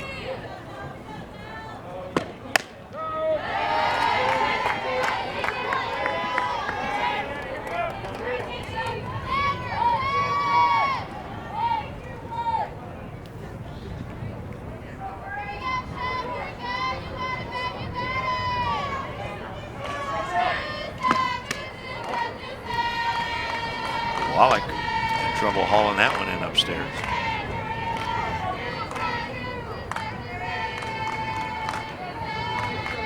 So Humes goes 4 1/3, 5 runs, 5 hits. All the runs were earned, 4 walks, and just 1 strikeout. So it has been a really big year for Autumn Humes, as we mentioned, but this, not one of her best nights. No, but she gives way to a trusted arm in the circle. That's one of the things that we've seen around the country, just pitch by committee this year. So when you don't have your best stuff, you're able to give way to another pitcher who is absolutely seasoned and able to take over. Allman went off speed and it stayed upstairs. And with just 1 out, the count full. Gutierrez on at first.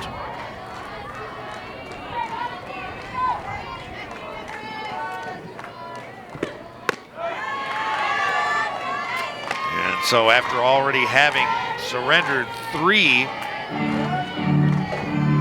here in the top of the 5th, the Tigers still have it going with a couple on. And in steps the young lady who got the Tigers off to a 2-0 lead with her 3rd homer of the year. And that would be Morgan Cummins. Well, and check this shot out. I mean, it was a pitch that was left big, and she tattooed it. It was a no-doubter. Out there in left, there was nothing she could do but just watch it fly over the fence. That was the first runs of the game. All in for a called strike. Shelby Wickersham, a right-hander, now beginning to get loose in the LSU pen.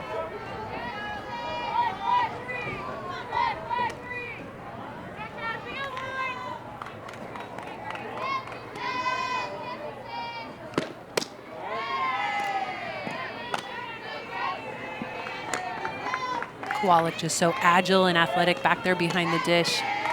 We've seen some miscues with the ball popping out of her glove, but she just moves so well back there behind the plate.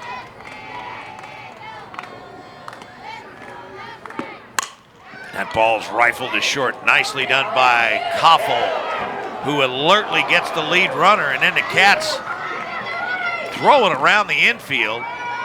Boy, and those are the kind of mistakes you can't make. A couple of throwing decisions, and after getting the lead runner, LSU now with runners at second and third and 2 outs. And this is a sharply hit ball that looks like it might be caught on the fly. Because of that over there, Gutierrez gives a little bit of a stumble, not knowing if she should go or hold up. But you never want the first error to be followed up by an additional throwing error. Stoddard, if she had gone to second right away, she would have had that double play. But that little bit of a hitch, she didn't recognize that the runner was that far away from second base. Ball gets into the outfield. I really like Stoddard at third, but just a sophomore, still gaining some seasoning. She also pitches for the Cats, and so very versatile player for Kentucky. So with 2 on and 2 out, here's Taylor Tidwell. 0 for 2 today.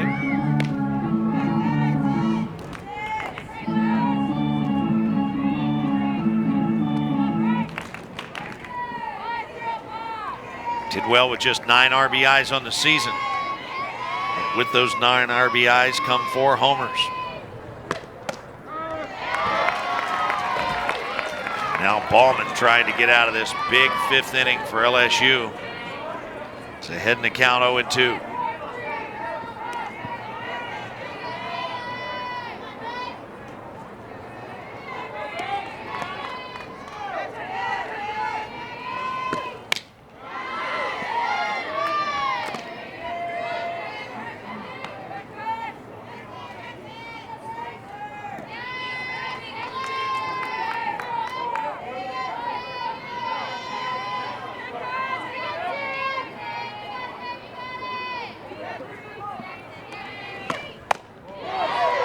Stays upstairs.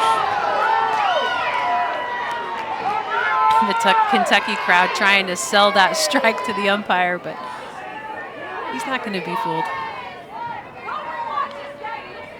Tom Meyer has not had the biggest zone tonight, but as I said before, he's been really consistent with it. Popped up. And that'll do it. Tigers leaving a couple on base. But before that, they got themselves a 3-run lead. Georgia Clark, unconventional home run, but able to pull that away, and they've got the lead. Allie Kilponen in the circle for LSU has done a really nice job of using the bottom of the zone, using away, down, and a nice change of speed. Just absolutely tearing up the bottom of the zone. Beautiful strikeouts for Kilponen in the circle. She has scattered 3 hits. Kentucky has had to manufacture the 2 runs that they've gotten. Neither run was earned.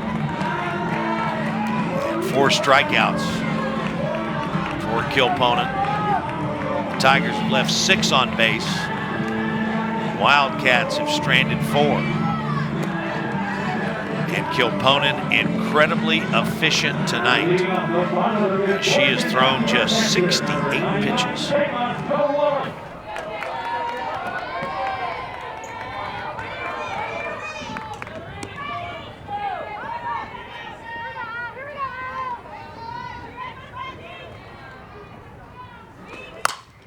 And Kowalik with a blast to second.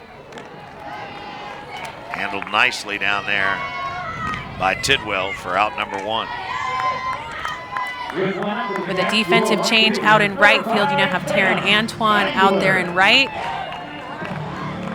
A lot of defensive changes for LSU, but they do that to give themselves better looks in the lineup, hitting-wise. So expect to see a lot of that this weekend for LSU.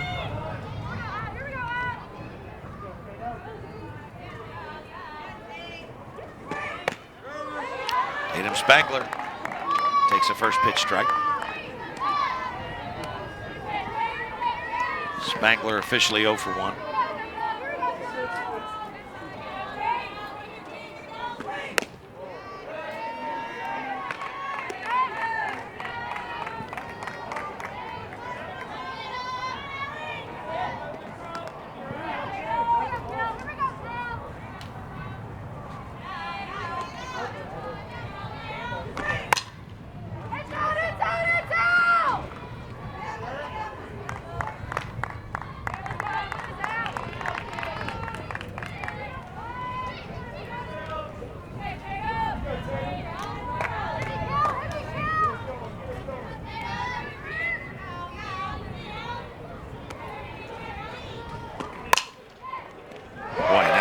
Shot, and there wasn't much of a shot there for Pleasance.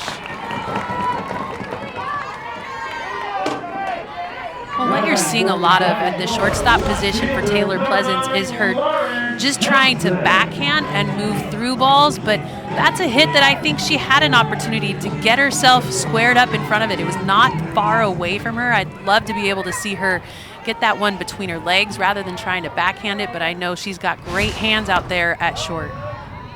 That one just squeaked away. It's ruled a hit, though. 4th of the night for the Wildcats. And Lauren Johnson finds herself ahead in the count. 1-0.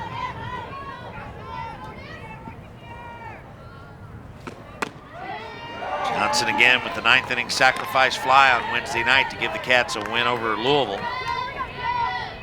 Hitless here today.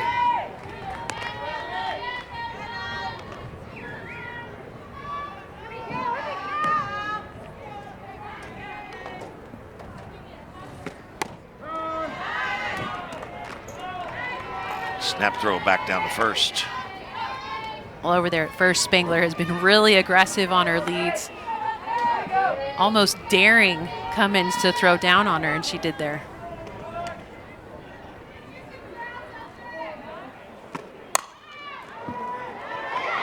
Boy, trouble at first. Wow. And despite the fact they're up to 5-2, LSU has had anything but a clean night in the infield. Well, and the reason this one's so hard is because Johnson was so far out ahead of this pitch, off speed, catches herself out ahead of it, but as a first baseman, you know you can't charge too hard because you've got to be able to retreat back to first base. So she waits for it, but it's got a lot of English on it, spins out of her glove, and Kentucky now in scoring position. The Cats find themselves trailing by 3 as a result of that most unusual Georgia Clark home run.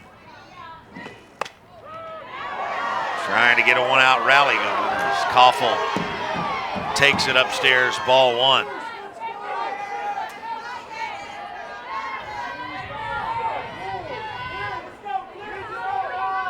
Koffel with a hit and a walk today.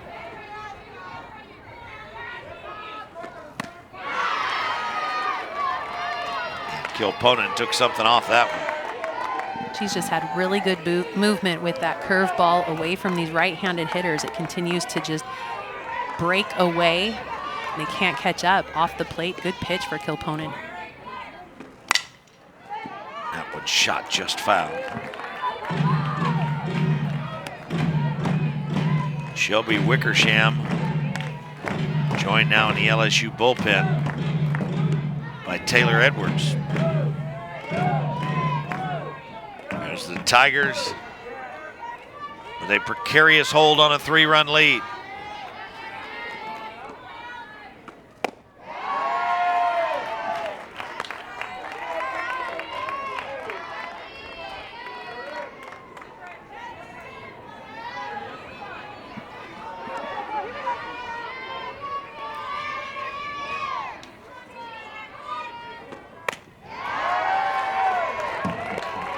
Count evened at 2-2.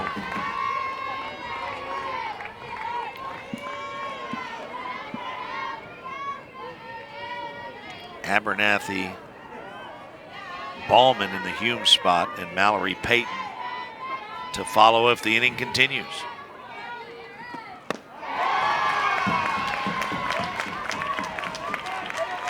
That one just missed. And Morgan Cummins comes out from behind the plate trying to settle her pitcher down just a bit.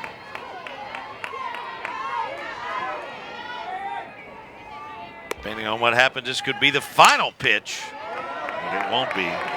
Could be the final batter for Kilponen, depending on what happens. I've just been so impressed with Aaron Koffel, the incoming freshman for Kentucky.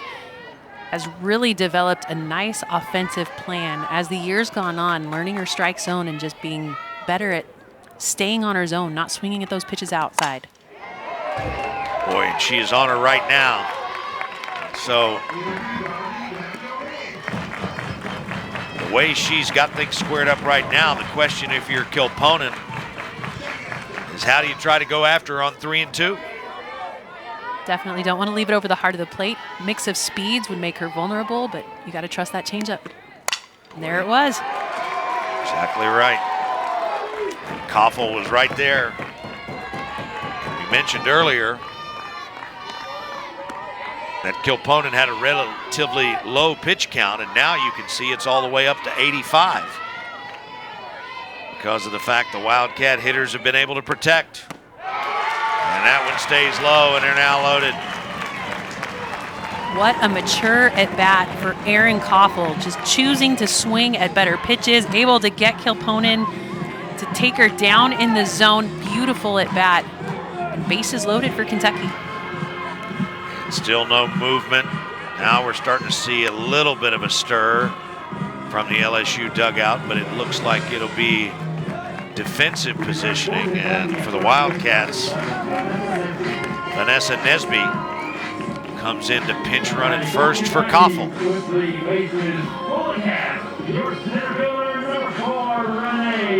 So here's the center fielder, Renee Abernathy, with the bases juiced. All kinds of things going on here in the home half of the 5th inning. Beneficiary of that 6-5 lead looks to keep things going for the Cats as she stands in for the first time tonight. 3rd home run of the game. 2 by the Tigers. And that one by Kentucky. The Wildcats just their 5th hit of the night. Ballman squared that one up pretty well. You know, a lot of times people look at Ballman and think she's just a pitcher. Well, she has come in and proved everybody wrong. 5 home runs on the year, hitting .277 coming into this game. Grace Ballman can overthink in the box, but just has been such a solid force for them as a hitting pitcher. And there's that off-speed pitch. And Kilponen ahead in the count 1-2.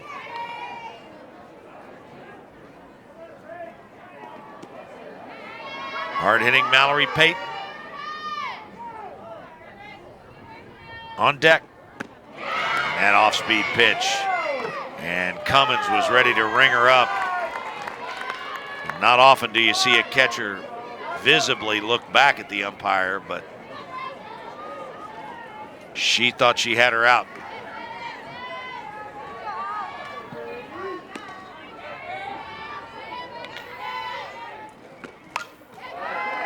Ballman once again stays alive.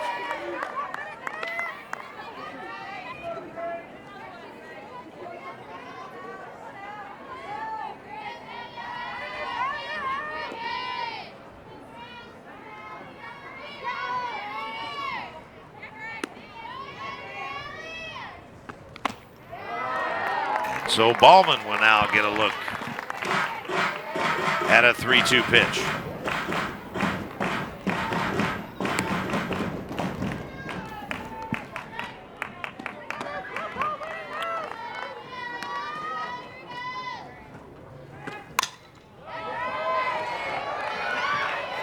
Fouled straight back just in front of us.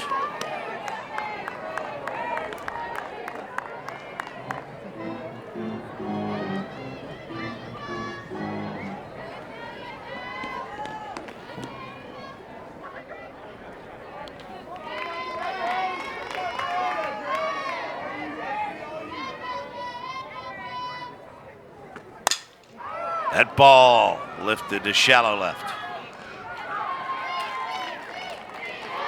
Hauled in for the second out of the inning. Yeah, she was right on that, just a little bit ahead of it. Because of that, it comes off the end of the bat. A shallow fly ball will retire her. A good comeback for Kilponen after taking that one all the way full. And Mallory Payton looking for her first hit of the night with her average now sitting at 302.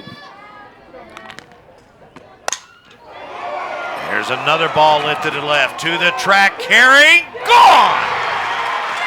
That ball is just carrying to left field tonight. Anything in the air up there has got a chance. And Payton coming off that 2-week injury with the bad hand, her 8th of the season, and the Wildcat lead is extended to 7-5. Welcome back to the starting lineup. Mallory Payton gets a hold of this one. I'm guessing her hand is feeling pretty good right now. This one out there, a little souvenir to everybody in the left field slot. Little girl's gonna have to fight over that one. Another big home run for Kentucky in this inning. And how good is Lauren Johnson feeling right now after that 3-run LSU homer hopped the fence off her glove? Yeah, I'm guessing there's some thank yous going on in the dugout. So Amanda Doyle will come on for the Tigers as Beth Tarina goes to her bullpen. We'll be back with that pitching change and more in a minute as the Cats lead by 2.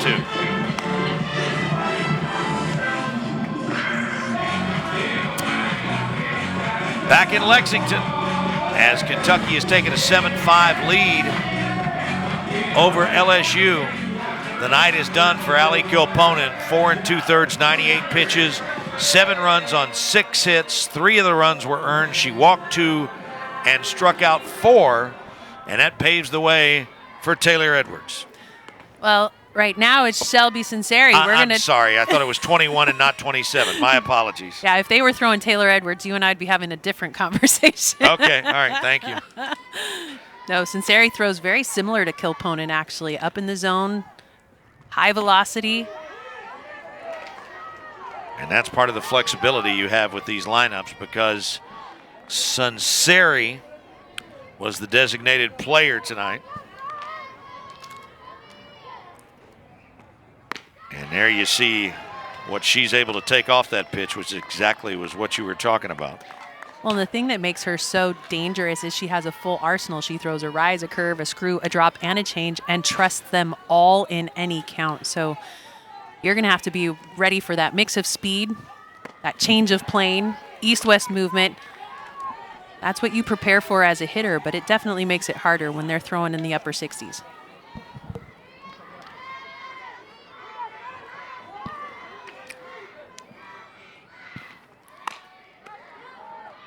That fouled off the foot of Stoddard. An action-packed 5th inning here in Lexington. LSU gets a 3-run homer, and the Wildcats come back with 2 bombs of their own. And that off-speed pitch has got it, but not before Kentucky gets 5 runs. Big home runs for Kentucky. The first, the grand slam by Renee Abernathy. Amazing. And a solo shot by Mallory Payton. Kentucky on top, 7-5.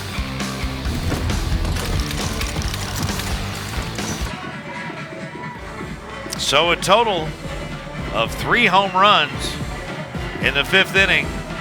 1 by LSU and 2 by the Wildcats.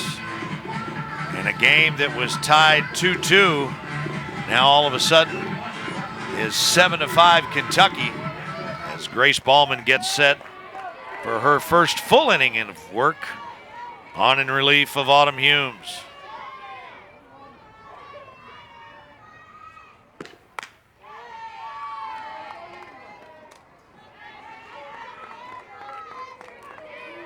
Danica Coffey takes the first pitch for ball one. It'll be Coffey, and then the top of the LSU order in Andrews and Sierra Briggs.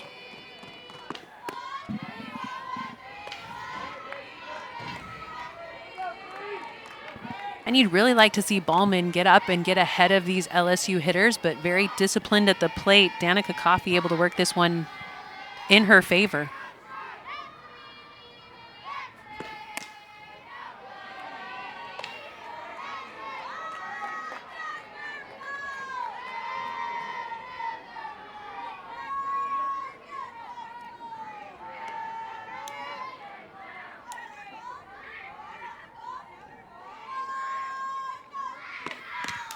And that went in for a called strike. But a really good hold by Coffey, knowing it's a 3-0 pitch, not needing to force anything. Give herself a opportunity to be ahead in the count. Now she'll be swinging.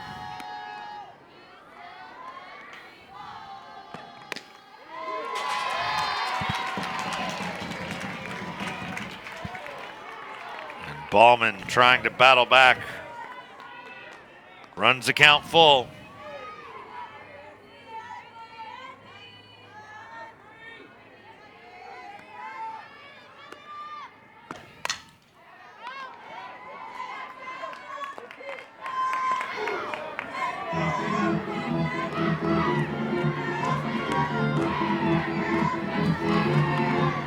Ballman's really been the workhorse for this Kentucky Wildcat pitching staff. Back in 18, she threw 136 and a third innings. In 2019, 141 and 2/3 innings. And that ball shot foul down the left field line. This year, we're seeing her with fewer innings. Last year in that shortened 2020 season, we saw her with 29 and 2/3 innings, but everybody had lower numbers last year. Right. This year, though, you see Humes with those bigger numbers. Ballman coming in before this appearance with 62 and a third innings, so fewer innings. Ballman has it in the circle. One up, one down. You know, and what those fewer innings are showing me is, yes, she is a senior this year, so a lot of wear and tear on that arm, but Humes, a fifth-year senior as well, and so the two aces on this staff who have seen the most innings, the trusted ones in the circle, they're sharing time, and they give much different looks. So Lee Andrews at the top of the order takes a called strike.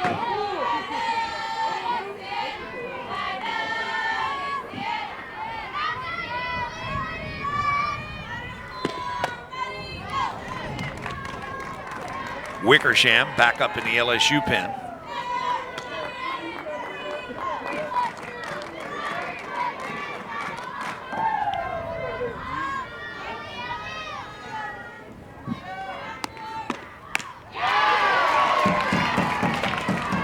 Ballman now ahead of the count 1-2. And it wasn't intended, but of course, this is the first time now that the LSU order is getting a look at Grace Ballman. And that one is going to be trouble in front of the plate. I don't think Kowalik had a shot on that one, as that'll be an infield hit for the fleet-footed Aaliyah Andrews. Yeah, sometimes you see power hitters go in a slump because they just aren't seeing the ball well, but when it comes to Aaliyah Andrews, her speed never goes in a slump. Put this ball on the ground and let her most valuable asset take over. Even if Kowalik had gotten that one cleanly, there was little to no shot that she could get that one at first. So Tigers down by 2. And again, Andrews with a steal earlier tonight. She's now 23 of 25.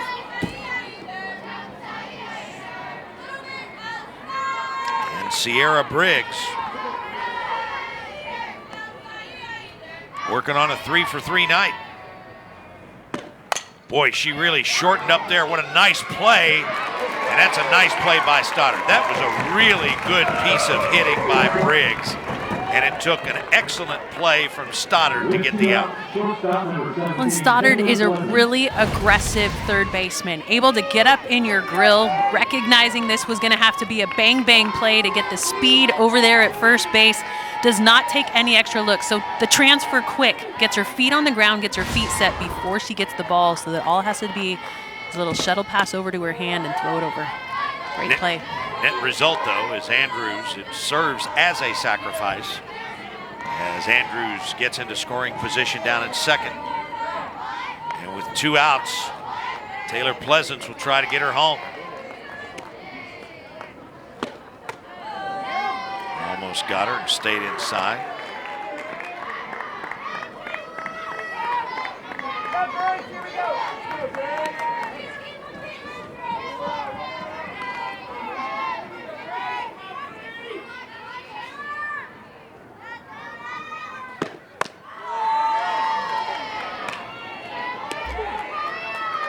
So Ballman, 2 outs in the inning. Ball's behind Pleasance, 3-0.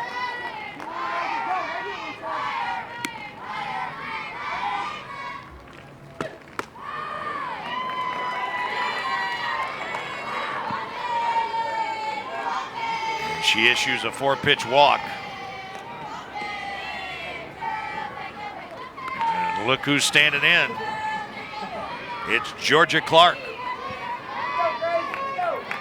I don't know that that was a walk intentionally given. You do not want to give up a walk to Pleasance, but she got a walk in her last at bat as well. That one was offered by Humes, but when it comes to Georgia Clark, that is not the hitter you want to see stepping in, knowing she had a home run in her last at bat. Clark went big fly. It was the 3-run homer off the glove of Lauren Johnson at the wall and left. So key moment in this game with 2 outs. And you rarely see a little hop from the normally emotionless Grace Ballman in the circle, but that time she wanted that one. Tom Meyer says, no, it's ball 1.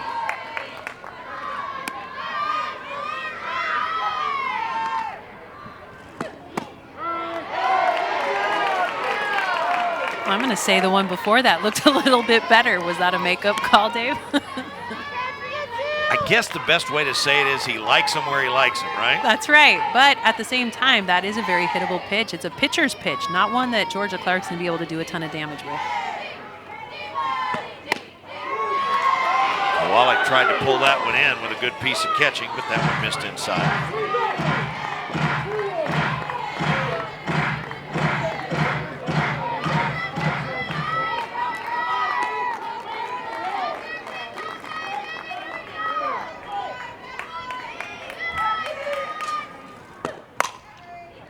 To the shortstop, and Koffel goes the short way and gets it. The Tigers leave a couple, and that's the margin for the Cats as they lead 7-5.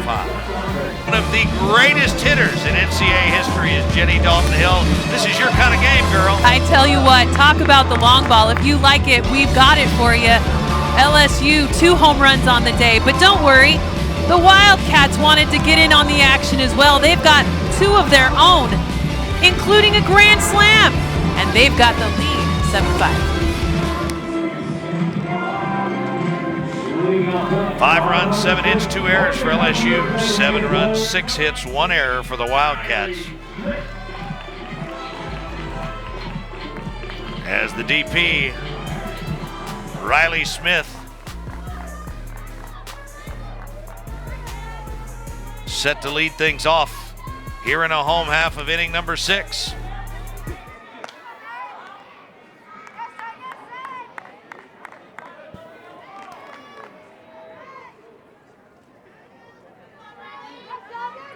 Been a really good one here tonight. Between the Cats and the Tigers, Tapper back to the mound. And that is a nice play by Sunseri to get the first out of the inning as the Cats come back to the top of the order with Kayla Kowalik. Well, and if you are a pitcher, you've got to play your position well. Out there in no man's land, comes up with a big one. Sunseri defensively plays that one perfectly to get the first out of the inning. Kowalik, if you just joined us, back in the first, infield hit, extends her streak to 22. And boy, LSU has had some problems tonight, but they start off the 6th here with a couple of really nice defensive plays. That one by Morgan Cummins. Well, defense wins ball games, but right now they've got a 2-run deficit. Kowalik deadens this one great, but because she puts it so close to the plate, it gives Cummins an opportunity to come away with it. So as Tidwell slides over to second base, they get the speedy Kowalik at first.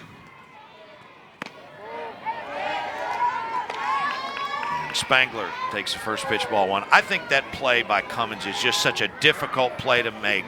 You've got to do it so quickly. You've got a runner in the base path, and she had to not only field the ball, but the exchange, everything had to be perfect. Well, and the issue with that one is if Cummins does not set herself in fair territory far enough, she runs the risk of getting that ball in the back of Kowalik. Now, however, Kowalik was not in the running lane. No, she was not. If the ball had made contact with her, it would have been a very easy fight. And right back, and that's about as an efficient an inning as you would want as Sunseri gets them 1, 2, 3. The Tigers come to bat in the 7th as they trail in Lexington by 2.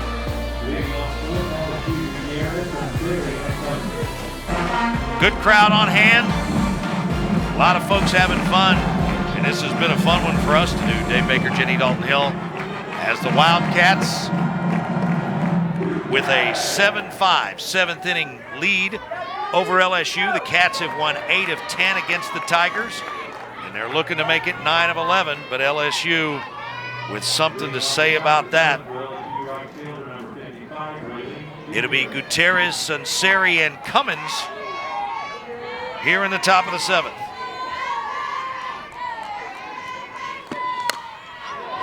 Ball lifted to the right side on the first pitch, and it's hauled in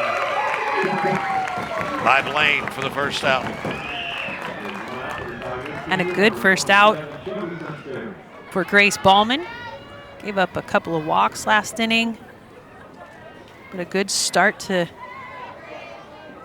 the 7th for her.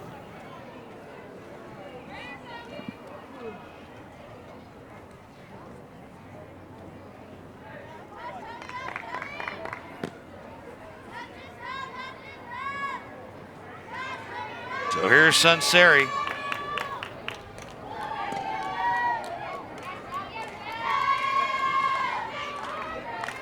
Started the game as the DP. He's pitched the last couple of innings.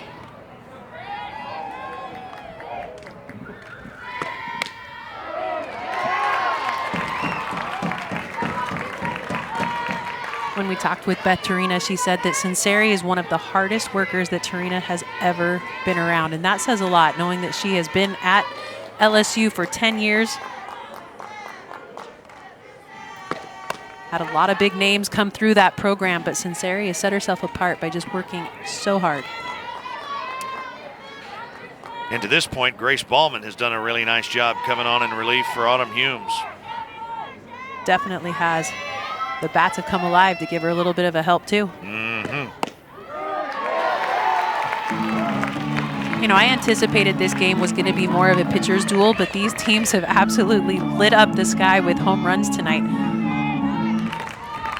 Now that wind that has been blowing out the left at over 10 miles an hour throughout this game is now gone. Here in the 7th. It's just a bit high.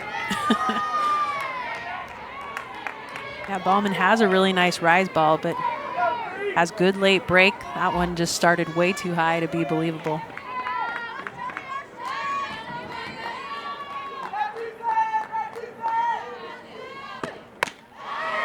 And stays upstairs as well. Sunseri has battled to run the count to 3-2.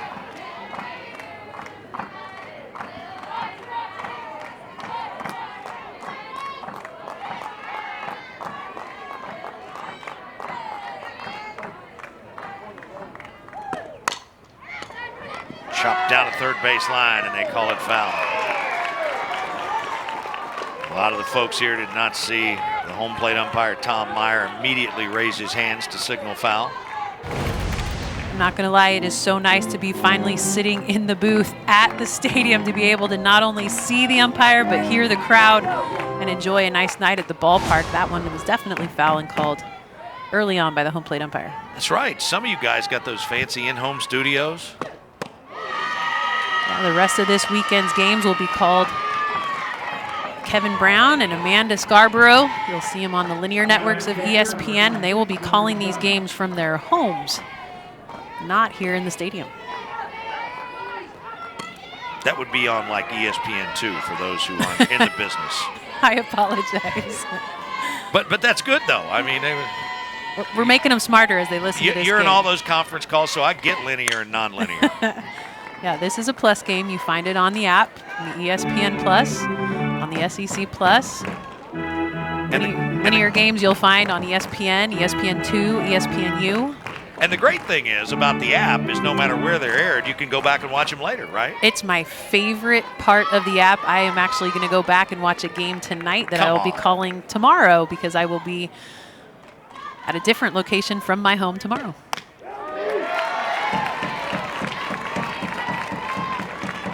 There's a called strike to Cummins, who got the scoring started for LSU with a 2-run homer back in inning number 3. LSU catcher's done a nice job behind the plate as well tonight. And that one stays outside. And Ballman has been persistent about trying to get that rise ball over. And it has just been rising out of the zone. Well, it's one of those waste pitches. She knows that she's trying to get it up, but she uses it when she's ahead in the count to try to fool a hitter. Ooh, scary down the line. I'm going to guess that, you know, when Beth Torino was a pitcher, right? Correct. When she played. And she's probably learned long ago not to reach for that ball with a bare hand. So even though that one kind of ricocheted behind her pretty closely, the hands did not come out of the jacket. And I don't think it was because she's cold. I'm going to say it probably is. LSU's not used to this chilly weather. But it's only in the 50s now. Come on. Okay, but if you think about where they just came from, they're used to the 80s, lots of humidity. I mean... But I mean, it's the 50s, Miss Arizona. Sorry, I grew up in California. I played at Arizona. When we would go play in the northwest at Washington, we would wear parkas, and it would be in the 60s, and we would think we were going to die. It was so cold. So I think LSU's feeling the same way at this weather. Ballman stays upstairs again. Cummins very patient. Ballman can't get too careless as Cummins represents the tying run. Boy, in that one she was just out in front of Johnson with a diving play, and she can't get it. Well, and that's a great spot to be diving in, knowing it's foul, knowing you've got an out. Now, if she makes that catch, I would expect to see Sinceri advancing from first base, but at the same time, go ahead and let that run score let that runner advance, record that out, and try to get yourself out of this at bat with a very dangerous hitter. And I'm going to speculate that Johnson was going after that ball extra hard after that one that went over the wall. No doubt. 2-2 again. That one just missed. That was a really nice pitch, a beautiful pitcher's pitch, but Cummins shows a lot of discipline to not swing at that one. And listen, she's been behind the plate all night, so she knows what that call's going to be. Credit her.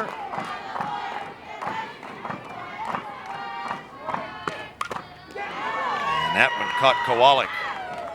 Dang, Kowalik has had a night now. Okay, so she fouls one off her foot. She gets hit with a throw from the catcher as she's going back to second. And now she's taken one off the face mask, but she did extend her hitting streak to 22 games. Yeah, I don't think she's going to argue, especially if she's able to get the win for Kentucky in this one to win the first game of the matchup. And LSU has actually really struggled in game ones of their SEC series this season. They have rebounded well and come back to win the second two. That ball lifted to center field and now falling, but it's hauled in. My goodness. How about an inning or so as Renee Abernathy goes big deep And then she makes a diving catch as LSU is trying to rally. Well, and this is a ball that is a great dive. It is a high pop. Because of it, it's not going to roll past her very far. You can also see that Tatum Spangler is retreating to back her up, so in case that ball gets by, they're going to have an opportunity to prevent any extra bases from coming in. But look at that dive. Beautiful catch for out number 2.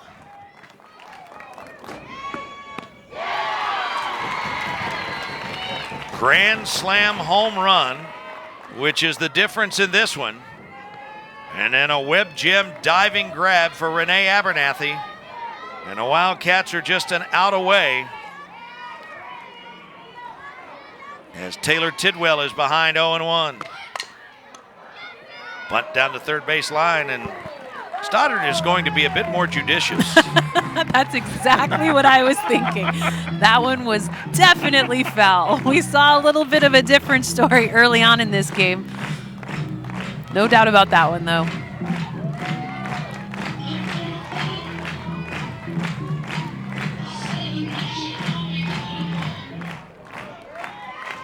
Ballman trying to close things out. And again, that rise ball is upstairs. You know, you're really seeing a pattern in that rise ball. As soon as she gets ahead 0-2, she goes right to that rise ball, up and away. It's not a believable pitch. I would love to see that ball a little bit closer to the neck or the letters to get the swing and miss. Tidwell lines it to Koffel, and that'll do it. The Wildcats take the opening game of this 3-game set for Kentucky. 7 runs, 6 hits, and an error. LSU 5 runs, 7 hits, and 2 errors. Autumn Humes had to leave after some homers, but Grace Ballman comes in for the final 2 2/3. And this was a good one to start this weekend set, Jenny. The bats came alive on both sides, but Kentucky able to come away with the 7-5 win. What will pitching look like throughout the rest of this weekend? Will LSU be able to respond? You better tune in and see how the rest of this series shapes up. And tune in to see what exactly is going to happen. Game 2 is scheduled for tomorrow at 4 p.m. on ESPN2. Big chance of rain in Lexington. They're supposed to have a meeting at 10 in the morning to decide exactly what they're going to do. So follow social media, whoever your team is, or the social media from ESPN, and they will let you know. But for Jenny Dalton Hill, I'm Dave Baker. Thanks for joining us from Lexington, where the Wildcats knock off the Tigers 7-5. Have a good night, everybody. And we're doing a post-game hit. No.